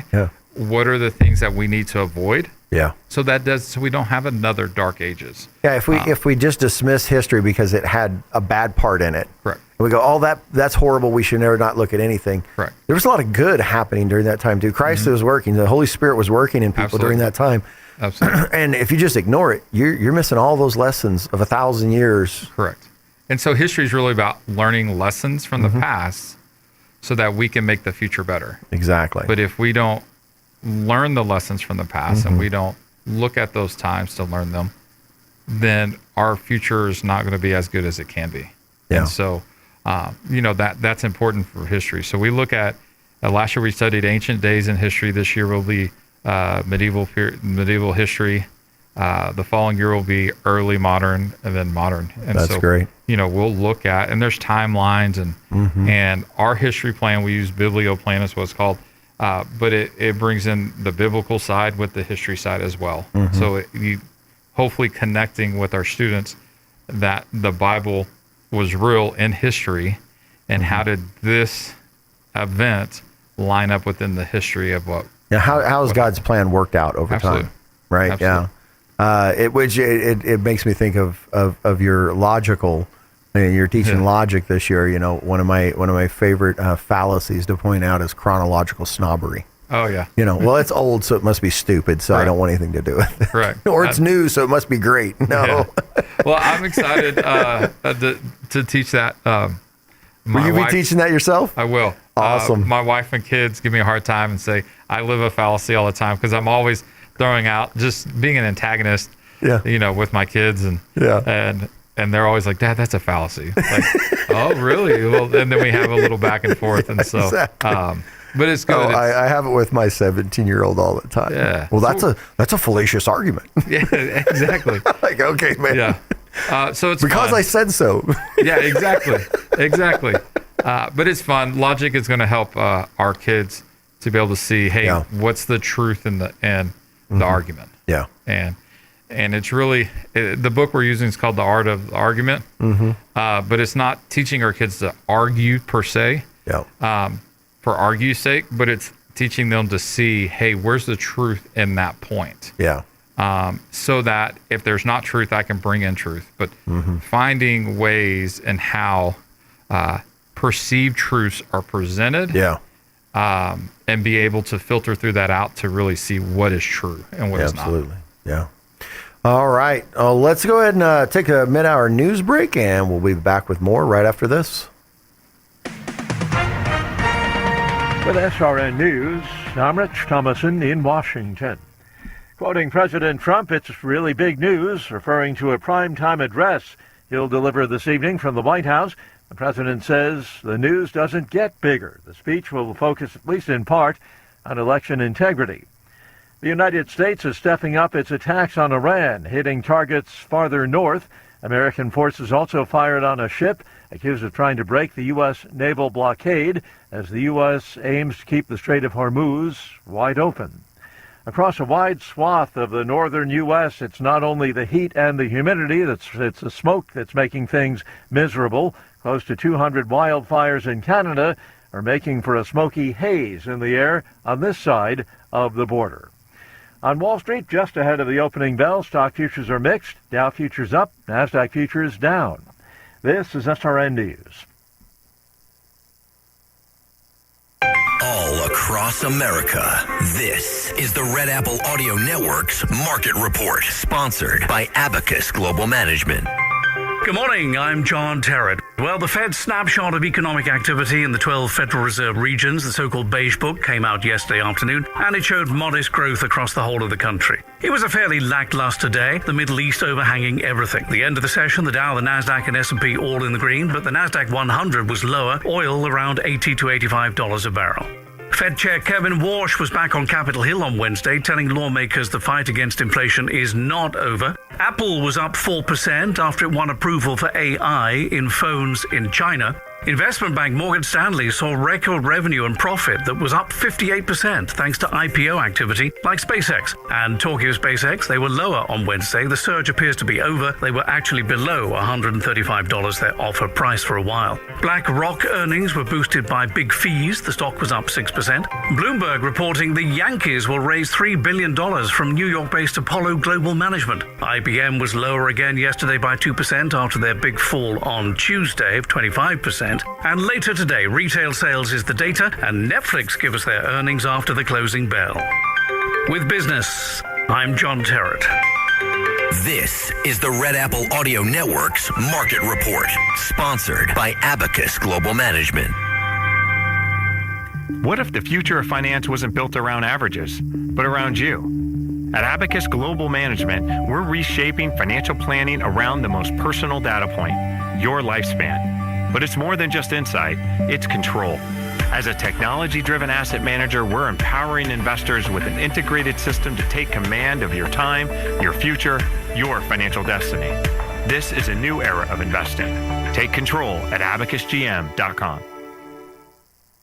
Now, time for another Otis Advisor. Remember how Mr. Potato Head had a little trap door in his behind where he'd keep all the spare parts? And then there was Mrs. Potato Head with her little handbag with the hat and the flower on it. They were inseparable, even did some movies together. But now we're seeing the quickening as we inch closer to singularity, the morphing of all into one. Boy, girl, forget about it. You're neither. You're both. What's the difference? One nation under nothing at all, with liberty and justice a distant memory. Today, Potato Guy is transitioning to a box of smashed potatoes with a bag of spare parts. Hell, we'll let the kids figure out what's what. They can make up their own gender from one of 26 state-approved potato thing combinations. Party like it's $16.99 in Salem. Wait, it's time to bring in the Otis ground meat players. Not ready for prime rib. Look, Mom, I made my own non-binary smashed potato thing. It's half cowgirl, 1/4 plant-based carbon, 1/4 bacon grease for a little trans fat, with just a touch of Billy Jack to give it that wild card. Great work, little Johnny. Your smashed up guy sounds like a real sweet potato. And there it goes, a sporty gender-neutral spud with no visible means of support. Now, you remember where all this started. It was the canceling of the Eskimo pie and replaced by indigenous people's pie of the North. Next, they're coming for your sock puppets. That's critical Otis theory. I'll see you at the Peace March. I'm meteorologist Steve Hamilton with your Pecos Valley weather. Most of that monsoon air will stay off to our east, but we do have a very slight chance of a shower or thunderstorm today. Some sunshine with a few clouds and afternoon highs topping out around 90. We're in the mid-60s with a few clouds for the overnight hours and then scattered showers and thunderstorms popping up again on Friday afternoon. Mix of sun and clouds, and our high should be around 90. That's your latest forecast. I'm meteorologist Steve Hamilton.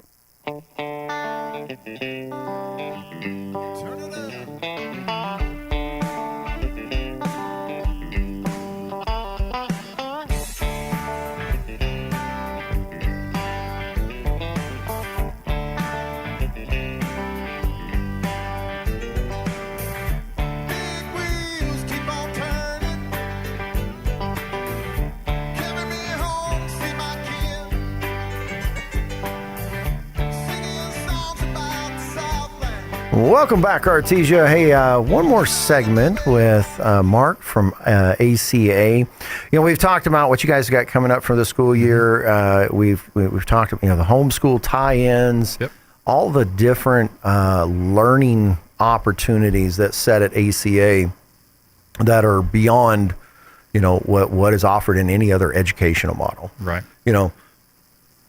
It's not a dig at public schools. This is a different learning model completely, and I think a lot of people might have, there's a lot of hesitations on people's. I think one of the first ones, especially within Christian circles, that comes to my mind is, you guys are at the Church of Christ. Oh yeah. You guys. Well, we're Baptist. We're this. We're that. How could So tell us a little bit about how you guys function as a school, knowing that you're dealing with a multitude of denominational thoughts and beliefs and stuff. And so how do you guys deal with that? You're teaching Christ, and there's going to be intersection with differing thoughts on different parts of Christian life. How are you guys handling that over there? So first off, we're a non-denominational school, so we don't pick a denomination. Right. I know historically the school has been at a Church of Christ building, but we're not a Church of Christ school, if that makes sense. So we're non-denominational. So, we speak where the Bible speaks, and being that, we have conversations on topics that are, we look at both sides of topics that are on the denominational lines. Instruments and music. Various things on salvation, And so we look at them, and we're looking at Scripture. Where does this belief come from, and why? As they get older, but for our younger kids, we're looking at the basics. This year, we're going to study the 4 Gospels. And so our kids are in the life of Christ, and so our kids are memorizing this year. Our memory work's going to be the Sermon on the Mount. Oh, so awesome! By the end of the year, our kids will have memorized the Sermon on the Mount, and so we're looking at, hey, the life of Christ. How can our life mimic the life of Christ? What are we learning from there? And so, we understand there are different beliefs denominationally, but we don't pick one and say this or that. We have open conversations, say, hey, let's look at Scripture. What does Scripture say? And let's talk about it. And so that's how we hit some of those, a lot of those topics. And just in an open conversation. And so we have students from different denominations. And what is cool to see is when we do have those conversations is those kids kind of really dig into why does my church believe this? And they start really looking at their own beliefs. And why do my parents believe that? What do I believe? And so it's really cool to see them dig in deeper. For them to understand what they believe and why they believe it. Yeah. And I think it when you examine your own beliefs and especially your denominational beliefs, your traditions, your things of that nature, and it, I think a lot of people go, well, it's going to lead them into believing something different. Well, but that's not the point, though. The point is, like, now I can go home to parents and go, well, hey, can you explain this to me? Can we have a conversation about why our church believes this? And then it'll strengthen them in what your church is saying is true about this thing or that thing. And we encourage them, like, hey, in this, go home and talk to your parents. About this. Go home, go talk to your pastors. Your church leaders. Why does the church believe this? Go and learn. Go to good sources. And learn from them. This is not, and we're not going, hey, you got to believe this and don't talk to anybody. But we're like, hey, dig in and learn. And understand. Because there's going to come a day, sooner than later, for most of these kids, where they're adults and they're making their own decisions. And so really it's about them learning, how can I dig in and learn about this topic in a way that I find truth and that I can apply that truth to my life. And it's that process of learning for myself and what I believe, and that long term will prepare them for adulthood when they are making those decisions for not only their life but their family and their kids and those things. And so I think it's important for them to have interaction with these other other systems, not so that they can go, well, I like this one over here better, but more of, well, when they run into somebody who goes, well, no, it says this. Well, then they can have an intelligent conversation because they actually understand what the other person is saying. One of the best ways to get defeated in a debate is to not have any understanding of what your person debating about is saying, and like just creating a caricature. Back to fallacies, a straw man, right? You create a straw man of the other position, and you're not really, arguing against it. You're arguing against something you made up in your head. And we talked about it earlier with history, like. If we don't acknowledge history, then history repeats itself. And part of that is hey, there are different views, but let's kind of weigh them and see. Now, obviously, we're not doing that with kindergarten kids. That's older, 6th grade, 7th grade. As they get older, we're having more of those conversations. For young kids, we're just teaching, the Bible story. Last year, we went through Genesis, and that whole thing. This year, we'll go through the life of Christ. And so we're not having those deep conversations with kinder, first, second, But as they get older and we're getting more into the logic, then that's the time to have those conversations, because here's the deal. Those kids are asking those questions.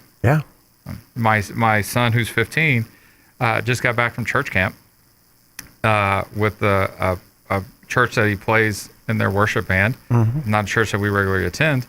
And we had these conversations about different things that happen during the worship services Yeah. at the camp. And so, like, he's kind of already going, well, that was different. What is this? What does that mean? And so we're having those conversations, and it's healthy for us to have those conversations. Exactly.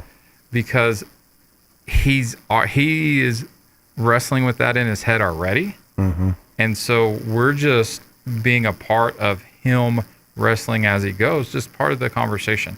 And that's what I encourage parents, like, in these topics and various topics, like, talk to your kids about them. Yeah. Have open conversations about them, because I can promise you now, your kids are already thinking about these things, because the world is presenting it to them.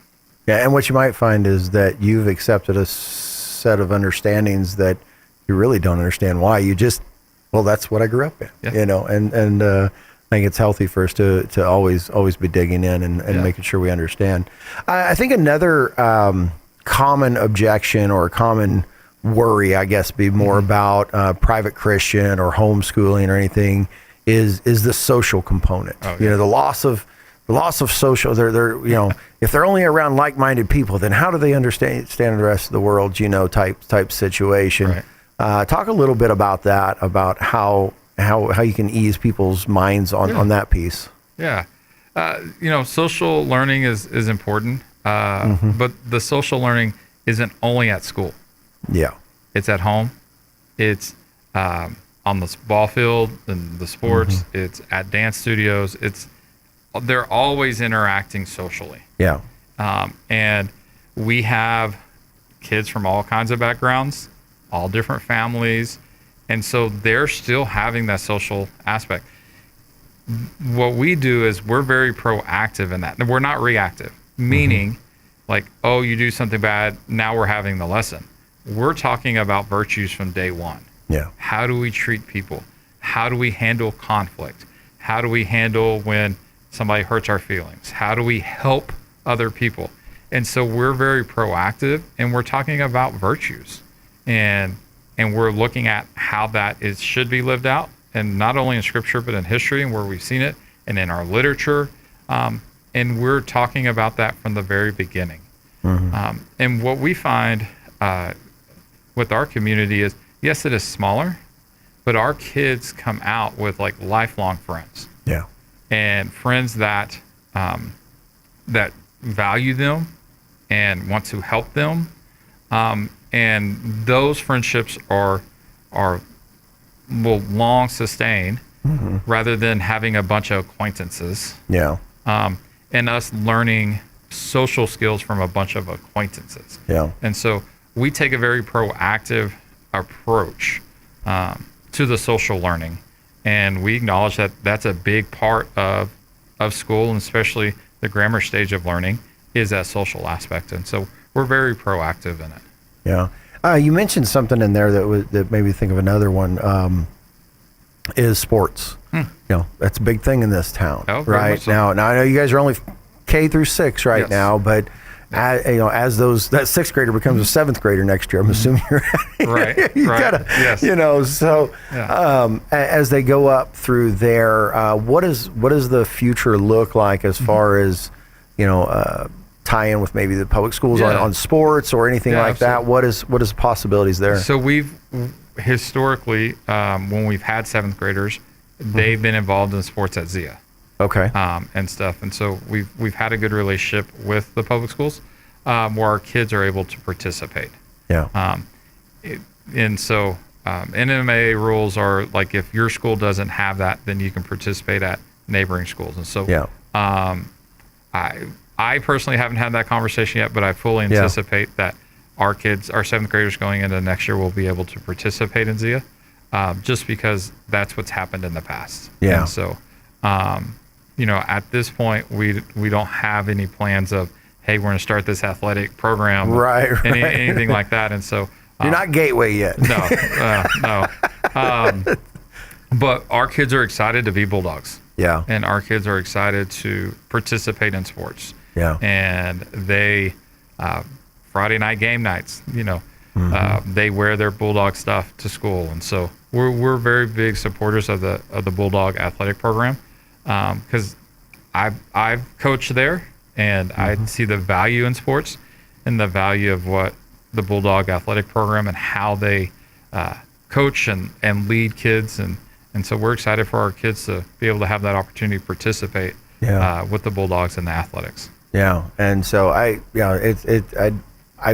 had nothing but, good relationships with them. Yep.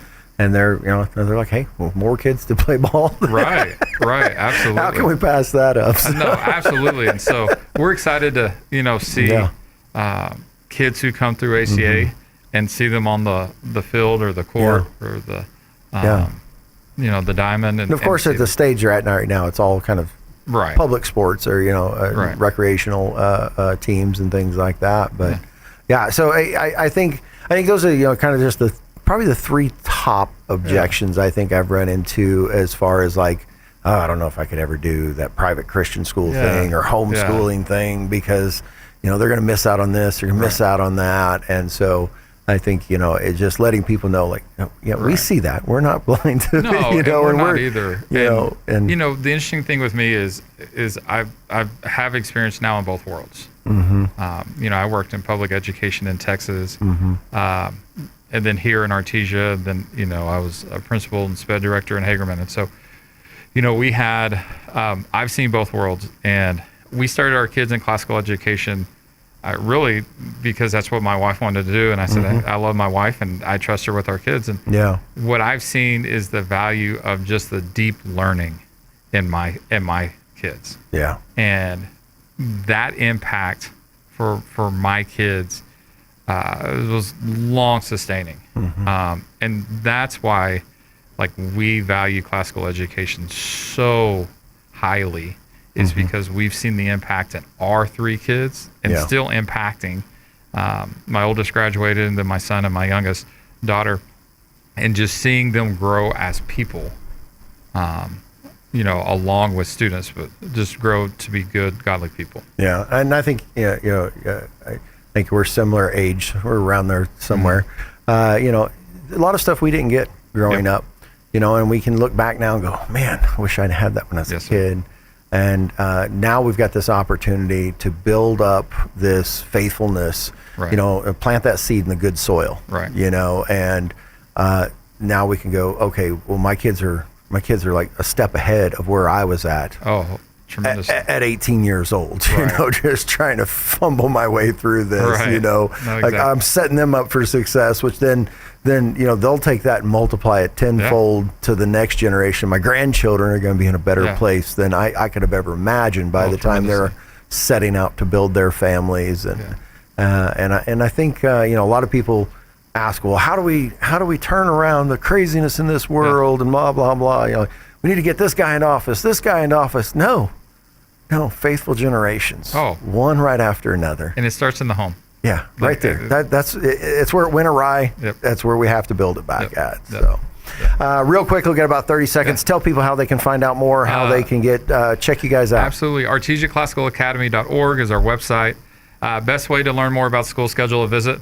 I'm here. I've been here all summer, but schedule a visit. Love to show you what's all going on at ACA. All right. So, ladies and gentlemen, there's other opportunities out there, and this ACA is definitely one of them. So, get with them and let them know. Thank you so much, Mark. We appreciate you having you in, and God bless, and have a great week. Don't miss the Eddy County Fair in Artesia, July 21st through 25th. Food, fun, and entertainment. Tuesday, July 21st, the Josh Abbott Band, with special guest JD and the Badlands Band. Wednesday, July 22nd is Faith and Family Night with Shane and Shane, and special guest Eli Gable. Thursday night is Hispanic Heritage Night with La Original Banda El Limón y Los Marineros del Norte. And Friday night, Smoking Hot Bull Riding at 7 and Walker Hayes at 9:30. Hey, yeah, we fancy like Applebee's on a date night. Tickets on sale now at EddyCountyFair.com. Don't miss all the fun at the Eddy County Fair, July 21st through 25th at the Eddy County Fairgrounds in Artesia. Presenting sponsors, Devon Energy, ConocoPhillips, and 111 Beef Republic. Ad paid for by Artesia and Eddy County Lodgers Tax. Hey Artesia, mark your calendar. The Artesia General Hospital Foundation invites you to the exciting AGH Community Health and Safety Fair. It's Saturday, July 18th, 9 a.m. to 2 p.m. at Artesia General Hospital. Come discover valuable health resources, learn important safety tips, meet local experts, and enjoy fun community activities. It's completely free and open to everyone. Bring the whole family for a day that promotes a healthier, safer Artesia. Oh yeah, Artesia, it's almost football time, and Bulldog Outfitters is here to get your game day ready. Order your 2026 football and throwback jerseys, customized with your name, your number, and that Bulldog pride.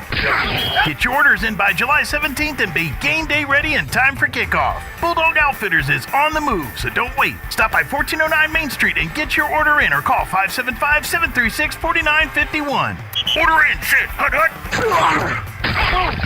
When you need tough, reliable equipment that gets the job done right, turn to your local Kubota experts. Right now at Amigo Machinery in Roswell, dig into savings. Get 0 down and 0% for up to 36 months, or save up to $9,000 on select Kubota construction equipment. Strong, steady, unstoppable. Amigo Machinery, 2801 Southeast Main Street in Roswell, or call 575-624-2026. Amigo Machinery, your trusted local Kubota dealer for all of Southeast New Mexico.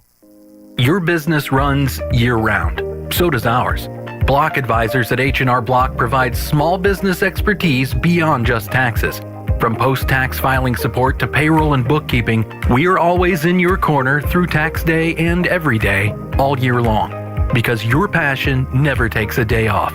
Let's talk business. Schedule an appointment today at blockadvisors.com/smallbiz or 502 West Texas Avenue, Suite A, Artesia. Summer vacation is here, but just because you're on vacation doesn't mean your teeth should be. Protect your teeth this summer with a few summer tooth tips. First, drink lots of water. Believe it or not, most of the problems start with a dry mouth. Keep yourself and your mouth hydrated and happy. Avoid sugary drinks and avoid chewing on ice. Sure, it cools you off, but it's not great for your teeth. Don't forget to brush and floss regularly and dry out your toothbrush. Save your teeth for summer's sake. These tooth tips brought to you by Dr. K. Youngren and Smile Expressions. 2520 Hermosa Drive, Artesia.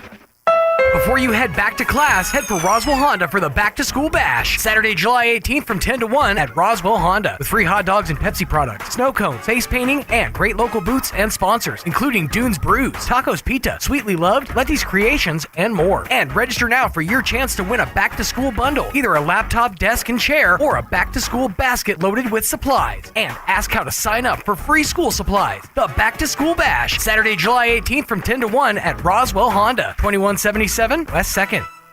This is KSVP and K229AS Artesia. Tightening the screws on Iran, the U.S. stepping up airstrikes on the Islamic Republic as control of the Strait of Hormuz remains key to the dispute between Washington and Tehran. The American military struck multiple sites. Targets farther north, as well as areas around the capital, Tehran, and firing into a ship accused of trying to break the U.S. naval blockade. Iran again retaliating with missile and drone fire targeting Bahrain and Kuwait. Tehran says U.S. strikes have killed more than 35 people in recent days and wounded more than 300. I had to take tough action because they did not obey what they're supposed to obey. I mean, they just didn't do it. But at the U.S. Army War College in Pennsylvania Wednesday, President Trump insisted Iran is looking to strike a deal. That interim deal to end the war appears to have been shredded. I'm Ben Thomas. President Trump will address the nation this evening, a primetime speech from the White House, expected to focus at least in part on election integrity. It's really big news. It's really, really big news. And our country has to shape up. But that's what we're going to be talking about Thursday is it doesn't get bigger. Because without free and fair elections, you don't have a country. We'll be discussing other things too, but it's going to be a very big announcement. There have been dozens of high water rescues across parts of waterlogged south central Texas, the region flooded by days of torrential rains, and it's not over yet. Across the northern U.S., it's heat, all that humidity, and smoke across a vast area. Close to 200 wildfires burning in Canada, filling the air on this side of the border with a smoky haze. On Wall Street this hour, stocks are mixed. The Dow is up 137 points, while the Nasdaq down 164. More on these stories, townhall.com.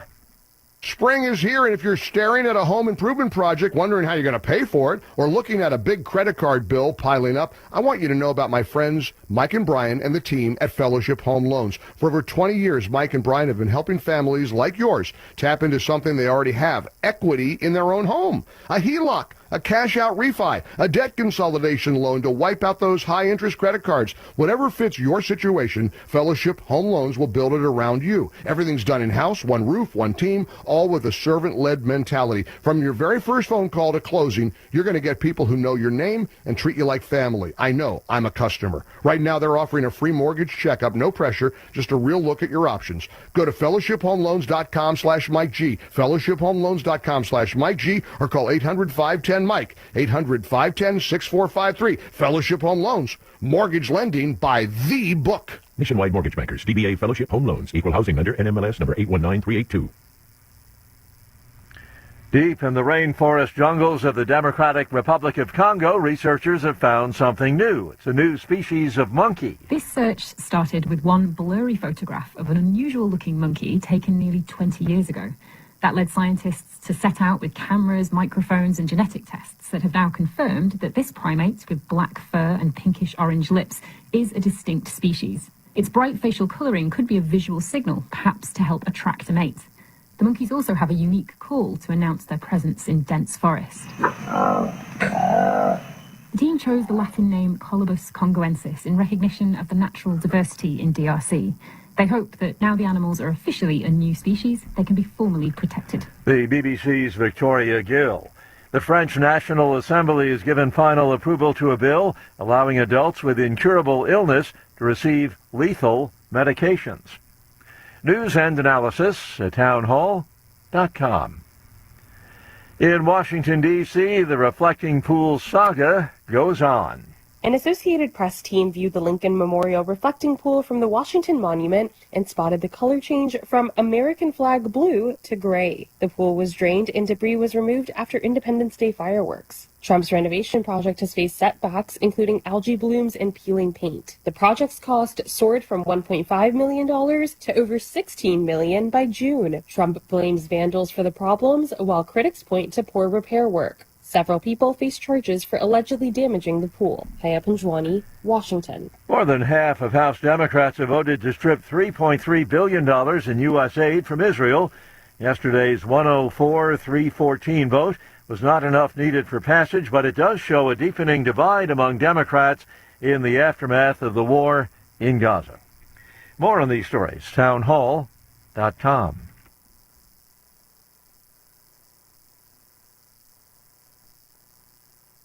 As KSVP celebrates 80 years of broadcasting in 2026, one of our longest-running features is the KSVIP.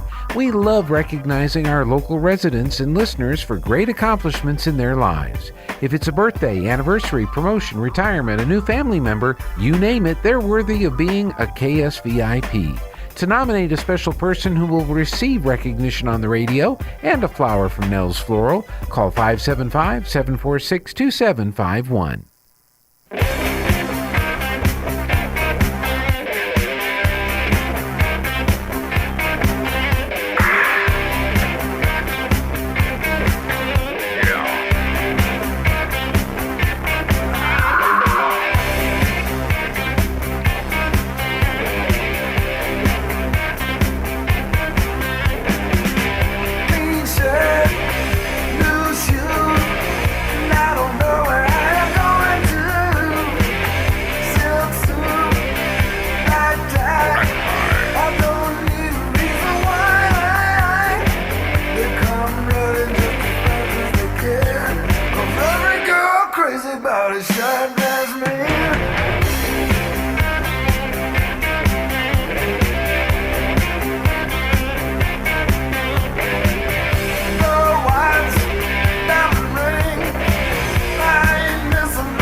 All right, welcome back, Artesia. It's Thursday, July 16th. Excuse me, the 9 o'clock hour. I'm your host, Scott Pettis. Joining me in studio, Miss Jessica from the Ocotillo. How are you? Hey, good morning. I'm blessed today. How are you? Are you exhausted after last week? I am a little tired. We are coming down off of Missoula. It was a fun, exciting, and exhausting week. So, no, honestly, it was such a cool experience to have all those kiddos in the building. We do lots of different programming for all different ages. And last week is just a great representation of like why we do what we do. Now, last year you did 2 of them. Yeah, I'm like really wishing I would have done 2 this year. You've done 2 with 60, 2 of them with 60 kids in each. No, I'm thinking like 2 with about 45 each will be our max probably in the future. Missoula's able to, they tour around different states. And whenever they were in Artesia last week, we had 60 kids. We actually had a little more than that. We had to turn down, and it was really heartbreaking. But seeing those kids come in, we had kids from Montana, Roswell, and Carlsbad, and Artesia, of course, and I'm sure even more surrounding areas. Well, it's funny because Carlsbad they were running a concurrent Missoula, weren't they? Were they really? Yeah, they had Missoula and Carlsbad the same week. Yeah, interesting. So I saw it as it was going through my things. I'm like, yeah. Oh, wow. Missoula's like doing 2 of them right here in this area all at one time. That's pretty crazy. So, yeah, we have a couple of kiddos from Carlsbad that have been to all of our programming this summer. So we're just our little caveman besties. That's great. Yeah, it's fun. So they did the production of The Little Mermaid. And, just to see them come in timid on Monday and really nervous and not sure. By Friday, they're all new best friends. And, having 60 kids inside of the Ocotillo is a little, the stage obviously is large enough, but our classroom area where they were having lunch every day and, costume dressing rooms, all of that. I came in one day and they were having lunch in the lobby. You had tables set up. We had to utilize the entire building. So it was great. No problems at all. We just were so blessed to have that many kids in the building. It was really fun. And I'm grateful for, our community showing up. We had, obviously with 60 kids, both of the shows, parent shows were sold out. So that was another reminder of maybe 60. We can accommodate 60 kids, but can we do it well? Yeah. Can we accommodate 60 kids' families? So it was a little chaotic, but everybody, was go with the flow and made it a great experience. So we're excited to bring that again next summer. So go ahead and I want every parent that showed up and didn't think that they had to sign up early to realize this year, please sign up early. Yeah. It was really heartbreaking to have to turn away a few people, but truly, I'm so glad we did because we couldn't have handled any more kiddos. You would have been smoked. Yeah. So Written in Red partnered with us to bring the instructors here. There's costs that go into housing them, the artist fee itself, all the licensing and all of those things. So we are grateful to their partnership for allowing us to do that and to, be able to accommodate all of those kiddos. So it was really neat. The 2 instructors that were here, they went and really enjoyed all of our teachers. They're like, this is the best stop we've had because they had gone to the aquatic center. They went to the bowling alley. They went to Bottomless Lake. So each day afterwards, they went and kind of enjoyed the community and they were just, so happy to see the arts alive. They loved all the murals and all of that too. That's great. That's great. Yeah, it was cool. Great week. So glad to check it off. Like done for the year. So on to the next thing. Yes, for sure. And you guys have still got Friday art things going. We do. All the way through the summer. All through July, and then we'll have our Create With Me at the beginning of August. But this Friday we have the Art of Advanced Portraits with David Losoya. So he's a local artist. He really is focused in on tattoo work, but he's done several murals. He did like an overnight mural for Bar Rescue, the show. They were at a bar in Albuquerque, and he went and did like a quick mural. So he's just super talented. It's the afternoon of this coming Friday, and we have 15 spots available. I think 3 or 4 are already reserved, so there's still plenty of space. But if you're wanting to learn how to do advanced portraits or want to dip your toes, and I would love to know. I think it would be cool to be able to whip that together really quick. David's been at work here for quite a while, and he's a pretty amazing artist. Yeah, we're super excited to have him. And then next Friday we have, let me see if I can get this right, the Art of Clay Sculpting for Bronze. So little specific. We do have Mark Smith in our community. He had a show at the Ocotillo a few months ago, and he does sculpture work. He helped with the Derek Floor statues and some others here in town. So basically, you'll come in and you build the frame for your sculpture. We'll put the clay on and then start sculpting into that itself. So that's a really advanced and interesting type of art. I feel like it'll be a cool opportunity if, you know, I mean, I think it's a skill that not many people have. So that is something wholly different. You know, really versatile for many ages. We do have an age limit on that one of age 14 and up, just because they'll be using some tools and things that, you know, we need to make sure the kids are aware enough to not stab anybody not or stabbing themselves, chopping off little bits of fingers. Yep. And then I think the last Friday of July, we're doing another clay class with Shama Bootsin. It's more of like a ceramic style class. So that'll be fun too. I'm really excited. It's been fun to do that series of, you know, different art mediums. And so we also have Samantha Odom in the gallery. Her art came in last week before Missoula, so we hung everything a little bit higher so the kids wouldn't touch it. But it's really cool. She does canvas sculpting pretty much. She uses acrylic paints she adds into it to kind of give it a denser texture. Yeah, I saw it the other day. It's pretty cool. And so it really looks like it's like when I saw photos of it, I thought it was carved into wood. Yeah. And then we received them and I picked it up and it was light. And I'm like, oh, these are canvases. So a really, you know, interesting type of and different, unique artwork. She's done a few pieces specifically for Artesia. She did an oil derrick, and she also did a cowboy. And so come check it out. We are going to have the art up through the rest of July. Our regular office hours are Tuesday through Friday, 10 to 2. So you could stop by Sweet Confections and get some fruit cookies and then walk through the Ocotillo. And it's just a fun little way to support the artists, support the arts. But we will have a reception for her. Technically, she's from Cloudcroft. I believe she has a gallery up there as well. But she'll be in Artesia on July 30th for her reception at 5:30. So if you want a chance to meet the artist, kind of talk with her about, you know, her skill and all of those things, we'd encourage you to join us. That's a free event on July 30th at 5:30. Awesome. That'll be great. That'll be wonderful. So how do you guys go about choosing the artists? Like, do you guys go hunt them down? We have a very strict curation process. No, we really like to keep it local.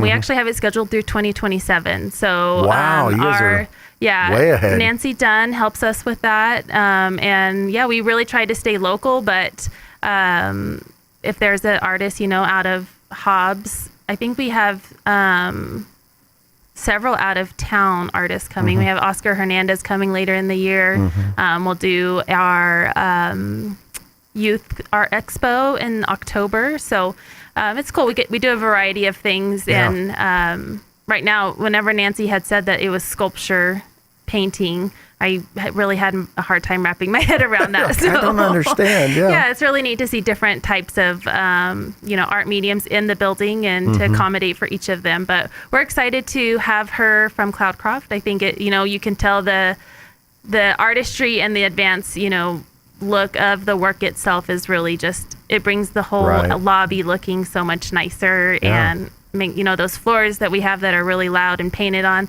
it actually all blends together. It does, it looks good. But it is a fun part walking into the building every day, you know, going to work, and it's, you know, I see murals, and we have a mural going up in the back of the building right now. It's they're doing kind of a Ocotillo tribute type thing. So it has musical instruments, it has art, it has the old facade. Cool. Yeah, it's really cool. So lots of work going in. We're excited. You know, I was just telling Scott before we got on air that we had a big AC leak right at the end of Missoula too. So the kids are like, why is there water dripping from the ceiling? I'm like, oh, it's fine. It's a new feature we installed. It's always something with that old building, but we love her, and we're trying to do everything we can to, you know, make the best of what she has to offer. So awesome. Yep. Well, that's great. So you guys have got Friday Arts still going through, and then your next big thing is... Our next big thing would really be Hooks and the Huckleberries. We have them coming August 29th here at Ocotillo. So they actually just won the award for one of the New Mexico Entertainment Awards, like Country Artist of the Year or something. Yeah, that's pretty cool. It is very cool. We'll have them in the building. Of them. I haven't actually heard them yet. They're great. They're a little bluesy, a little country, a little rock. So they're really fun. And they'll be here in Artesia on August 29th inside of the Ocotillo. So we're excited. It's a Saturday, so no excuses. Not a football Friday. Don't interrupt and then football. After that, we do have a lot of events. We partner with Artesia Main Street for a lot of things. So this coming Saturday is the Oil Patch Market. We've been assisting with coordinating some of that. And at the last one, the Main Street president of the board was like, you know what, this is not safe anymore here at on Main Street at the Derrick floor. There's too many vendors, too many food trucks. We just kind of grew out of the space. So the decision was made to bring it over to Heritage Plaza parking lot. And so that is a new location for the event. Again, it's this Saturday is the regularly scheduled Oil Patch Market. It's from 5 to 8 p.m. So we actually still had to limit our food trucks because we had so many people signing up. So we're pushing them into the next one. So if the Oil Patch Market is something you want to be a part of, please go ahead and register early.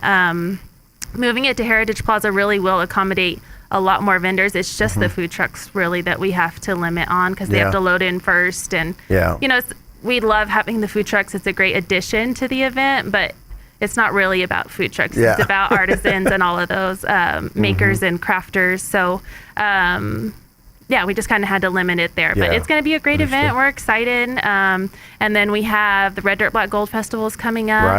I believe a save the date was just put out for that. So that's September 25th and 26th. I know artists will be announced very soon. So go ahead and mark your calendars. That's still going to be a 2-day event. We'll have... so that'll be the weekend after the air races this year. Right after, And so...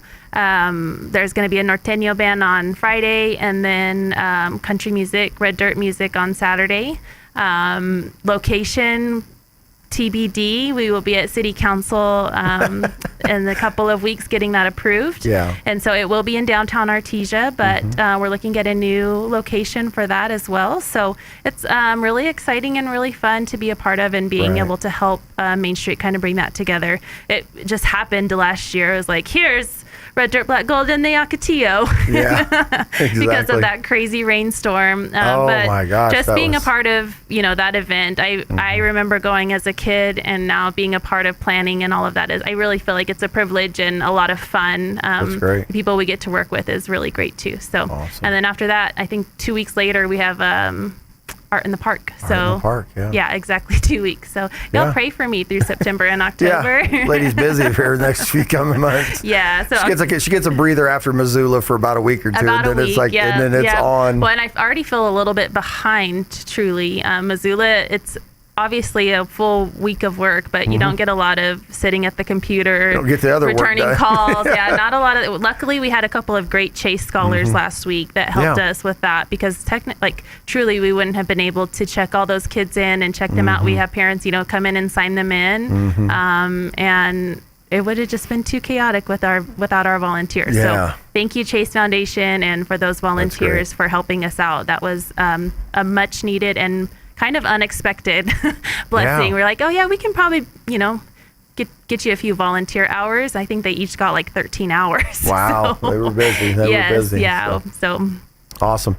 Well, thank you so much. I appreciate the update and looking forward to everything coming up. I'm working on scheduling Samantha Odom to call in next week. So you guys will be able to get to know her a little bit better, and she'll probably be able to explain her art in a more professional way than I do. That's always the case, though. Yeah, no kidding. We're just observers. Yes. I thought it was wood. Nope. So awesome. Thank you so much, and have a wonderful week. Hey, thanks for having me. All right, bye. I'm meteorologist Steve Hamilton with your Pecos Valley weather. Most of that monsoon air will stay off to our east, but we do have a very slight chance of a shower or thunderstorm today. Some sunshine with a few clouds and afternoon highs topping out around 90. We're in the mid-60s with a few clouds for the overnight hours and then scattered showers and thunderstorms popping up again on Friday afternoon. Mix of sun and clouds, and our high should be around 90. That's your latest forecast. I'm meteorologist Steve Hamilton.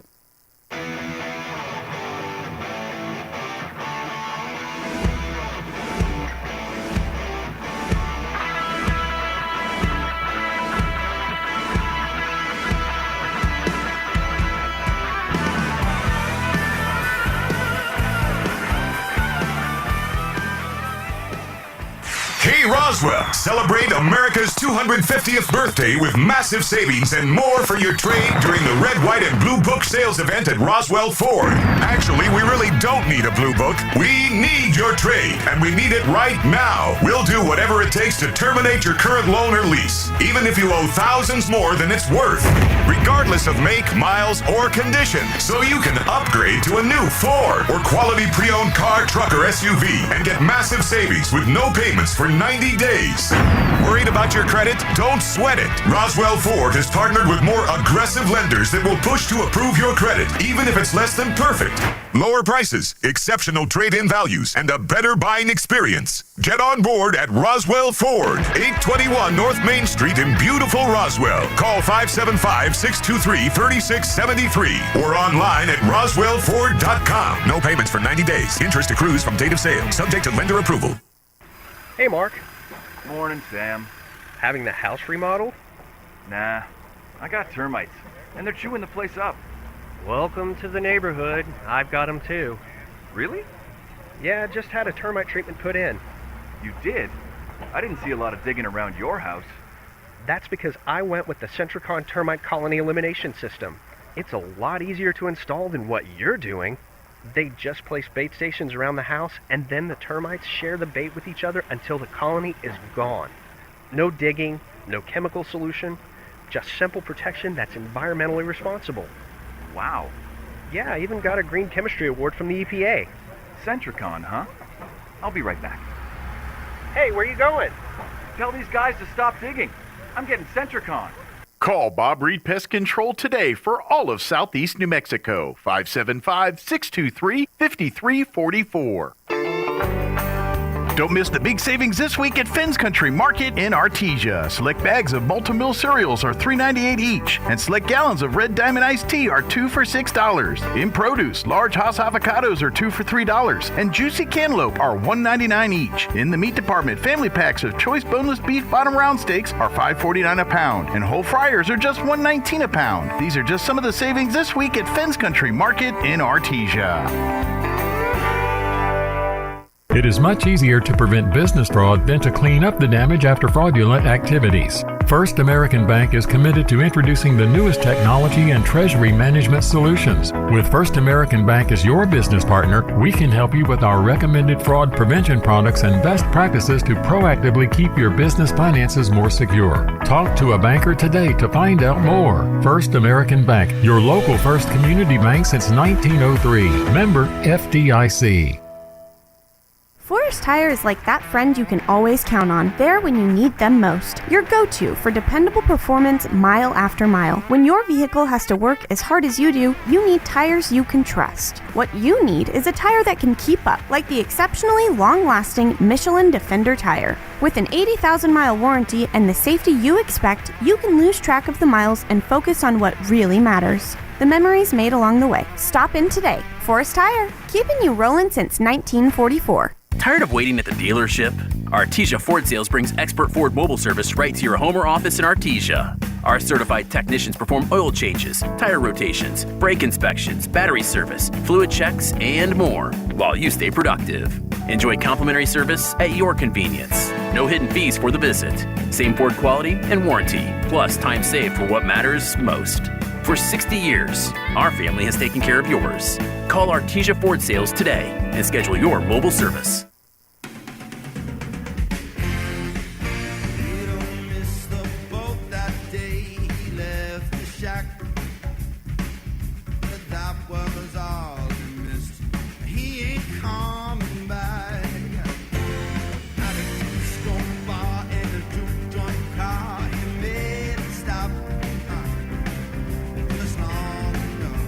Grass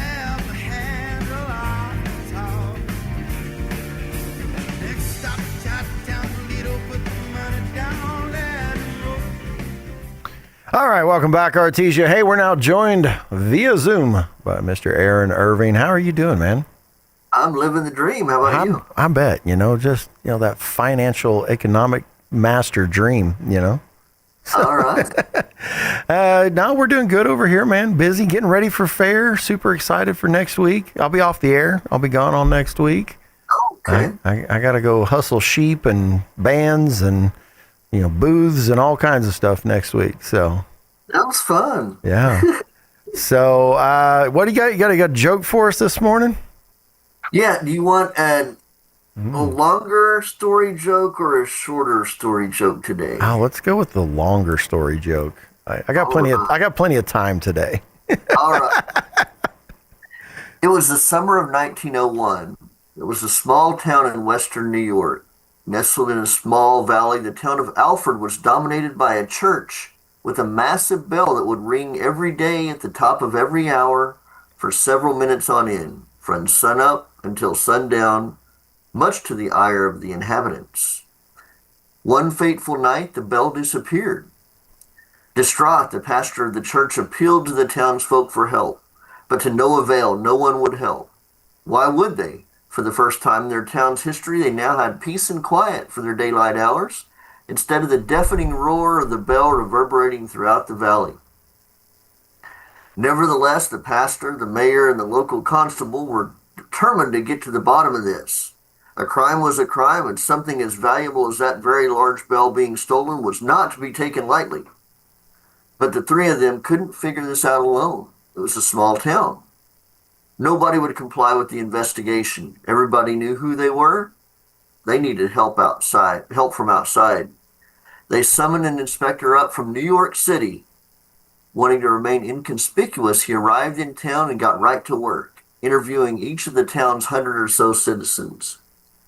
After a few days, he completed his investigation and convened a meeting with the mayor, the pastor, and the constable to give them the report.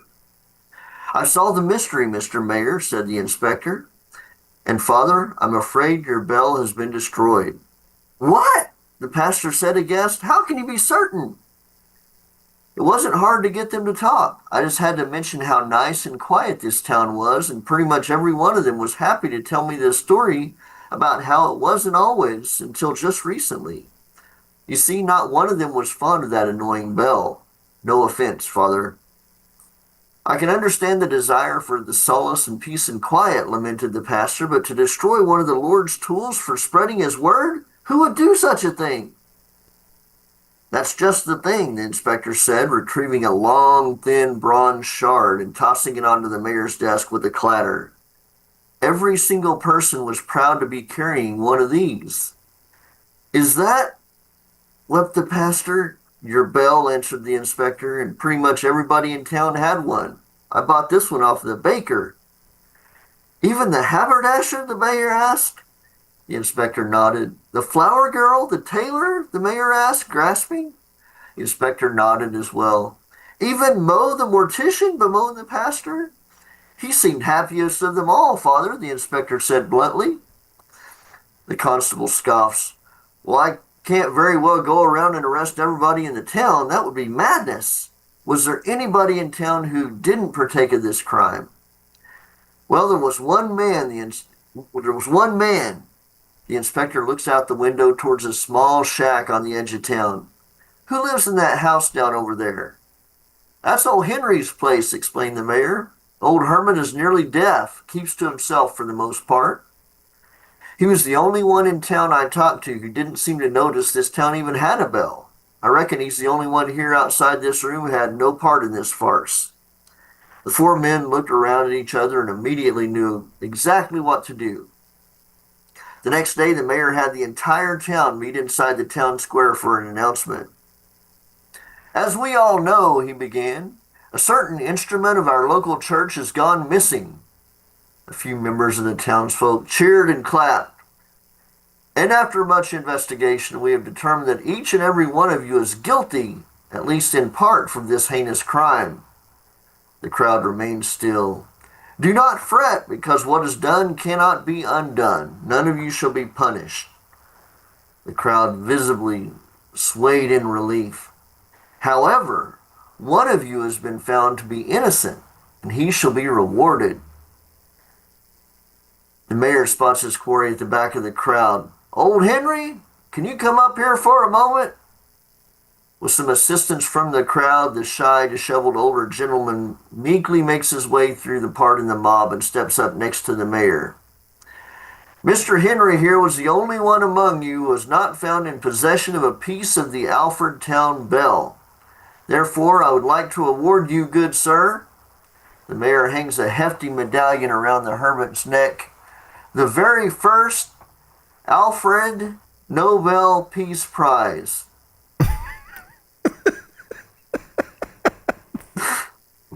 Oh, that one definitely lasted till the end because I had no idea where that was going. He gets a piece of the Alfred Nobel. Yeah. All right, man. And so go ahead and give us that market report and let's see what's going on in the stock market. All right. This is Aaron Irving with LPL Financial, member of FINRA and the SIPC, bringing you your mid-morning stock market report for Thursday, July the 16th. Stocks were mixed this morning on the back of solid earnings, even as a slide in chip stocks weighed on equities. The S&P 500 was little changed, while the NASDAQ composite dropped 0.5% as the tech-heavy major averages struggled with weakness in semiconductors. The Dow Jones Industrial Average rose 0.2%. That index, tied more directly to the real economy, outperformed thanks to a 6% advance in United Healthcare, which easily topped at earnings expectations. Earnings season is off to a strong start this week. Of the 40 S&P 500 companies that have already reported, more than 87% reported positive surprises. The major banks, which are considered a bellwether for economic activity, crushed second quarter earnings expectations earlier this week. Semiconductors slid after Taiwan Semiconductor posted an increase in its spending forecast, which overshadowed a better than expected second quarter report. That company expects capital expenditures between $60 billion and $64 billion for the year. That's up from prior guidance in the range of $52 billion to $56 billion. That stock was last down by 1%. VanEck Semiconductor ETF SMH dropped more than 2%, led by a more than 6% drop in ARM holdings. Shares of Micron Technology and AMD were down by more than 3%, while Broadcom was down by more than 2%. The latest raft of economic data continued to show a U.S. consumer holding up in the face of higher pricing pressures. Jobless claims for the week ending July 11th came in at a seasonally adjusted 208,000. That's lower than the 218,000 expected by economists polled by Dow Jones. Retail sales met expectations, up 0.2%. Currently, the Dow Jones Industrial Average is up 145 points at 52,804. The S&P 500 is 5 points lower at 7,566. And the NASDAQ composite is off 166 points to 26,102. West Texas Intermediate crude is down 14 cents a barrel at $79.46. Stocks of local interest. HF Sinclair is up $2.96 a share at $86.89. Walmart is $1.71 higher at $114.24 a share. Duke Energy is up $1.39 a share at $125.74. And Apple is $3 higher at $330.50 a share. This is Aaron Irving with Oakley & Irving Wealth Management, serving business owners and energy industry professionals in the Pecos Valley and beyond. You can find us at oiwealth.com or at our offices in Artesia and Carlsbad. You can call us at 575-887-7075. All indices are unmanaged and may not be invested into directly. Securities are offered through LPL Financial, member of FINRA, the SIPC. All right, man. Sounds like we had a pretty good second quarter there. Yeah, so far it's shaping up pretty nicely. Yeah. So I was curious what to hear because, with us going back and bombing Iran again, I was wondering if, if oil was going to skyrocket again and what was going to happen. But everybody's kind of like, everything looks good. Yeah, oil's elevated, but it's not a lot. I mean, $79 a barrel is not a bad deal. So, yeah, but good for us. It's a good trade. It's good balance. Good balance. No in Iran for $79 oil. Yeah, exactly, man. So, All right, buddy. Well, I guess I'll see you in like a week and a half. Yeah, it's going to be a while, but. Well, enjoy the fair. Hope all goes well. And, I will. Yeah. Stop out there and see us. I'll see if I can do that. Yeah, make sure you come to the concert Wednesday night, dude. I'll see you there. All right. All right, buddy. All right. Take care. Take care and God bless. You too. With SRN News, I'm Rich Thomason in Washington. Tightening the screws on Iran, the U.S. accelerating airstrikes on the Islamic Republic as control of the Strait of Hormuz remains key to the dispute between Washington and Tehran. President Trump will address the nation this evening, a prime-time speech from the White House, expected to focus at least partially on election integrity. There have been dozens of high-water rescues across parts of waterlogged South Texas, flooded by days of torrential rains. And across the northern U.S., you can add choking smoke to the heat and humidity that's smothering a vast area. Close to 200 wildfires in Canada are filling the air on this side of the border with a smoky haze. Watching Wall Street, the Dow trading about 22 points higher, the Nasdaq down 152 points, and the S&P is off 9. More details, srnnews.com. Turn up your radio. Here's the Sean Hannity Morning Minute. There was a full autopsy of Senator Lindsey Graham. I've learned a lot about his health. I really don't feel comfortable sharing what I know. Let's put it this way. He had issues with blockage, his heart. He had other issues related with clotting. I'm just being very, very obscure here. However, when you have an aorta dissection, which it appears what the preliminary report of his autopsy says, that is honestly separate and unrelated, except it probably means that Lindsey, if he was around, I'd be so mad at him because he's not at all paying attention to his health, and had he paid more attention, maybe, he'd be alive today. Check out the Sean Hannity radio show later today, right here.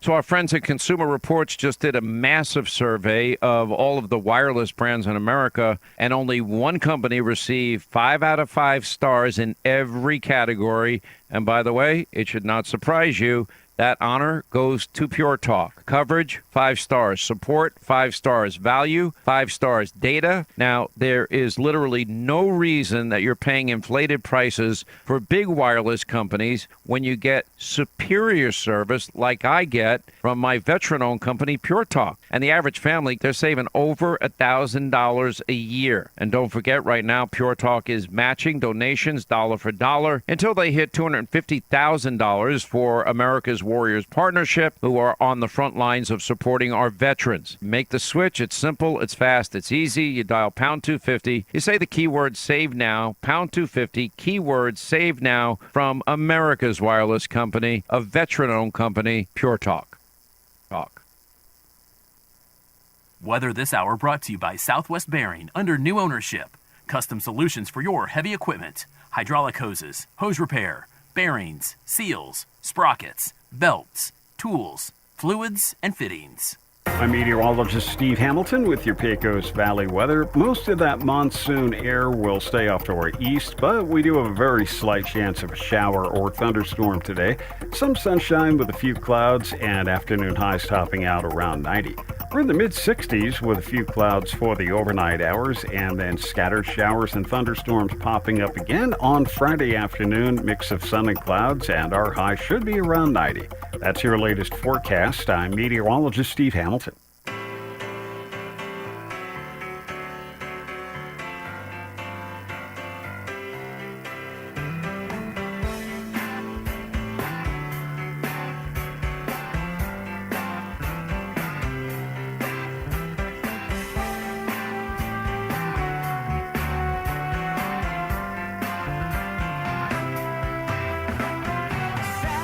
All right, welcome back, Artesia. Weather's looking nice out there right now. A little cloudy. Maybe get a little bit of rainstorms out of that today, but temperature's still nice and cool. High of 90 out there today. But well, Jeff's going to come in and join us. I was going to talk about we're going to become, a socialist nation now. Apparently, is what I'm hearing in the media. But I also just came across an interesting story. So, I guess the Roswell Daily Record was shutting down, the newspaper. Where have you been?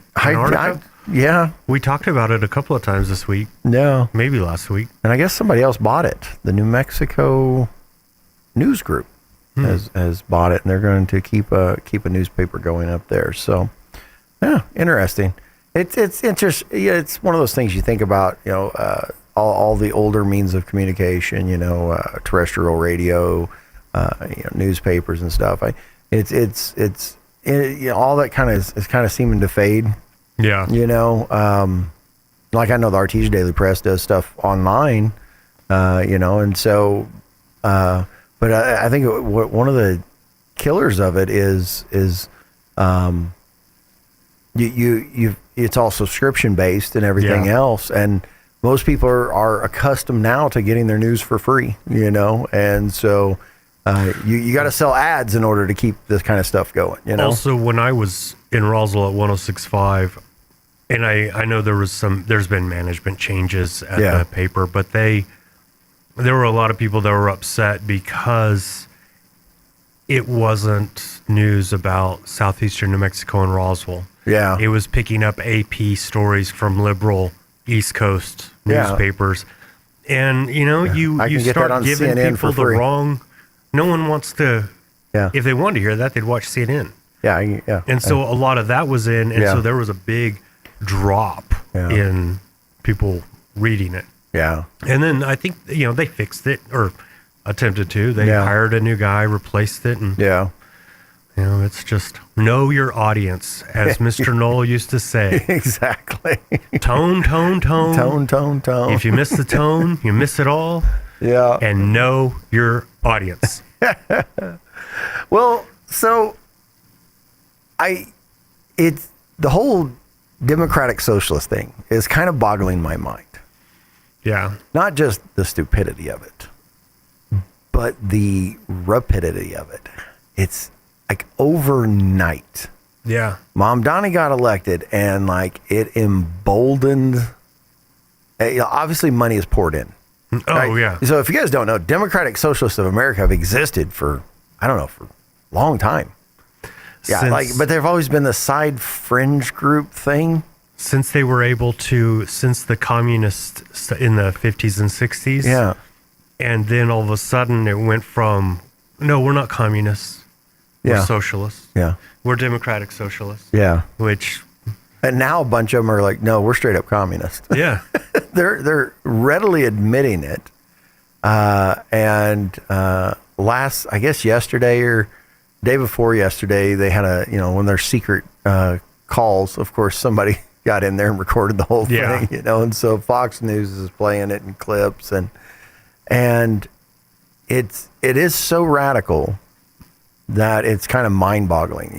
We need to get rid of the president. The Senate needs to go away. I'm like, you have the mayor of New York meeting with Iranian officials. That is illegal. Really? I haven't heard that one yet. Yeah, his staff, they were having meetings with the Iranian at the UN. They're having private meetings, and the State Department found out. Mind-boggling. And was like, hey, you can't do that. That's illegal. You're a mayor. Yeah. Your staff cannot have meetings and relationships with the UN. Iranian. Jeff's not setting up meetings with the Iranian officials. Well, hey guys. Yeah. But that was something that he was doing, and it got. Wow. Well, of course, the State Department stepped in. Yeah. And I've kind of wondered which will go bankrupt first. Seattle, New York, Chicago, or LA. Yeah. I know Seattle is on, they went fast tracked. LA's been a while. That's all of it. That's what's kind of mind boggling right now is this whole democratic socialist movement has all of a sudden gotten what's the word? Like legitimacy within the Democratic Party. And it's like the in vogue thing. And all of a sudden it's huge now. And it's all over the news. They're winning elections. Obviously there has to be money coming from somewhere. Oh yeah. George Soros. It's like, okay, the pendulum swung this far right. Mm-hmm. We're going to double how far now we're going to swing to the left in order to try to draw it back. Yeah. But I have an underlying concern with it all. Not that the socialists are going to take over and we're going to have a socialist nation. I of course, that's always a concern, right? Like there is, but I think current levers of power, the way our government works and everything else, can keep all that at bay. What I'm worried about is the influx of the just left of center. Center's definitely moved, by the way, ladies and gentlemen. Yeah. Our Republican Party now would have been considered a left of center group 30, 40 years ago, right? Yeah. The way the Republican Party thinks and platforms and stuff on a lot of things, you're going to get kind of going, wait a minute. Yeah. Didn't we say that was bad? Wasn't Rush Limbaugh saying that was bad in the 80s? Like, we're not supposed to do that. But what'll happen, and this happens, and I'm going to bring it to an analogy of the church as well. What'll happen is those Democrats that are like, I can't do this. Maybe I should consider being a Republican now. Mm-hmm. And you'll get an influx of, they aren't the far left guys, they're not the crazy Democratic socialist guys, but they're like, Fetterman, right? Oh yeah. And so they'll start to shift into the Republican Party. The Republican Party will then in turn respond and go, oh, well, let's have a bigger tent. We need to be a big tent party. And, these guys are all disenfranchised over on their side. So we'll bring them into our side.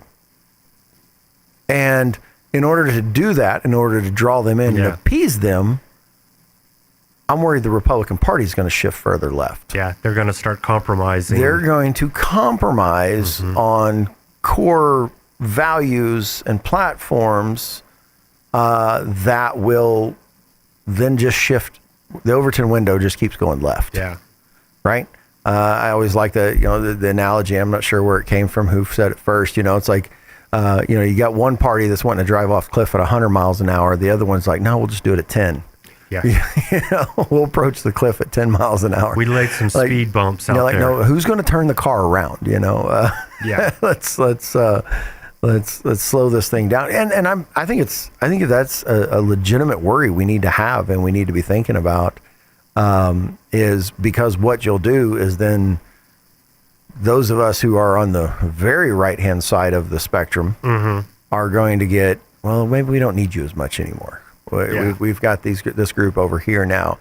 We're going to shift over on their values a little bit, and be inclusive. Let's be inclusive, and I think it's a big worry. There's a group of Democrats that created their own little group forum because they are trying to distance themselves from the Democratic and socialists, and then you have some of, and I can't think of which one.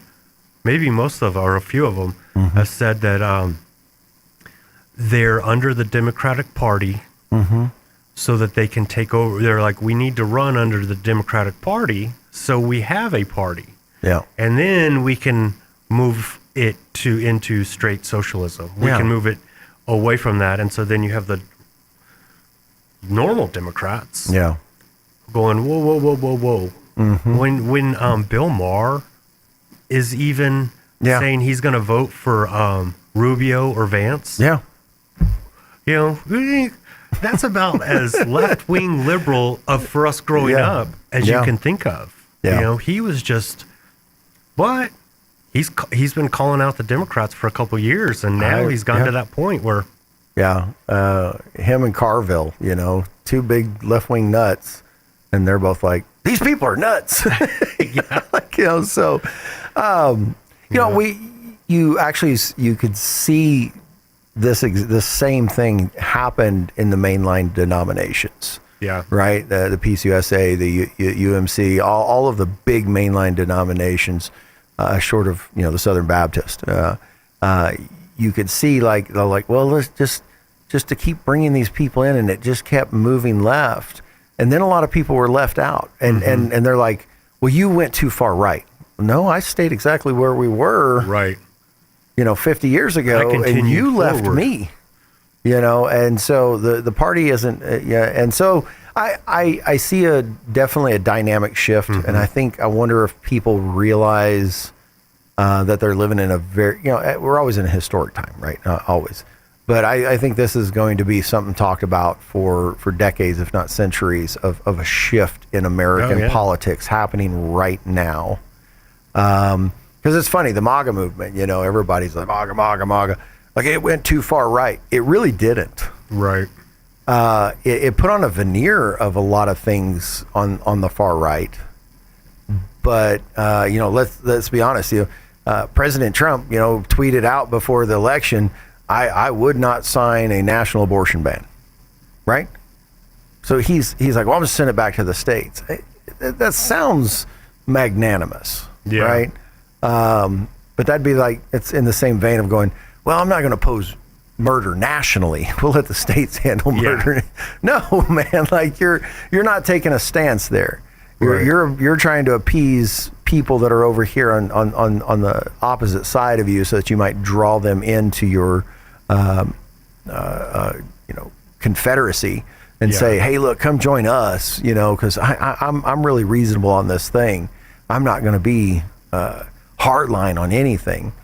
And what happens is it's always the world will always move towards sin. Oh yeah, man will always move towards sin. America wasn't the first. I mean, Sodom and Gomorrah kind of came first. What starts out good and solid, if it's not conservative party. What are we trying to conserve here? Are we trying to conserve our power, or are we trying to conserve a set of values? And absolute objective values. And so I would say, ladies and gentlemen, keep an eye on this as the years go on, because this movement on the left is happening so fast and so powerful, and it's got money behind it that we don't quite understand, I don't think, yet. The Democratic Party is going to move that direction. Well, and all of the money behind it, you've seen it in all the other arms that the Democratic octopus has, of the riots all being funded, the millions of people coming over. Not only did we allow them in, but there were people and organizations funding them to get here. And now you have a voter base. It's the same thing they've done everywhere. You move in. Actually, France made a law that you cannot be on a board like school board, city council, or anything, and push anything that goes against French. But that's what they're doing here. Yeah. Every single, and it's that is their mode of change. Okay, we've got the Democratic Socialists. We have enough foreigners that will do what we say. We have enough people here. So you can put a red cap on a blue mind all day long. It doesn't change. It's just putting window dressing on it. And if you embrace those leftist ideals, and we step further and further away from our core ideals as conservatives, you can the Democratic Socialists, they're worried about the Democratic Socialists destroying the Democratic Party. I'm more worried about the Democratic Socialists destroying the Republican Party, the Conservative Party, because of all the disenfranchised Democrats that'll come over and bring with them their poor ideas. So, all right, Artesia, thank you much. We enjoy talking to you. I hope you guys have a wonderful, wonderful week. I'll miss you next week. Just come out, see us at the fair, enjoy all our Eddy County Fair's got to offer, and we'll see you then, and God bless. Summer heat in New Mexico can affect more than just your skin. Artesia General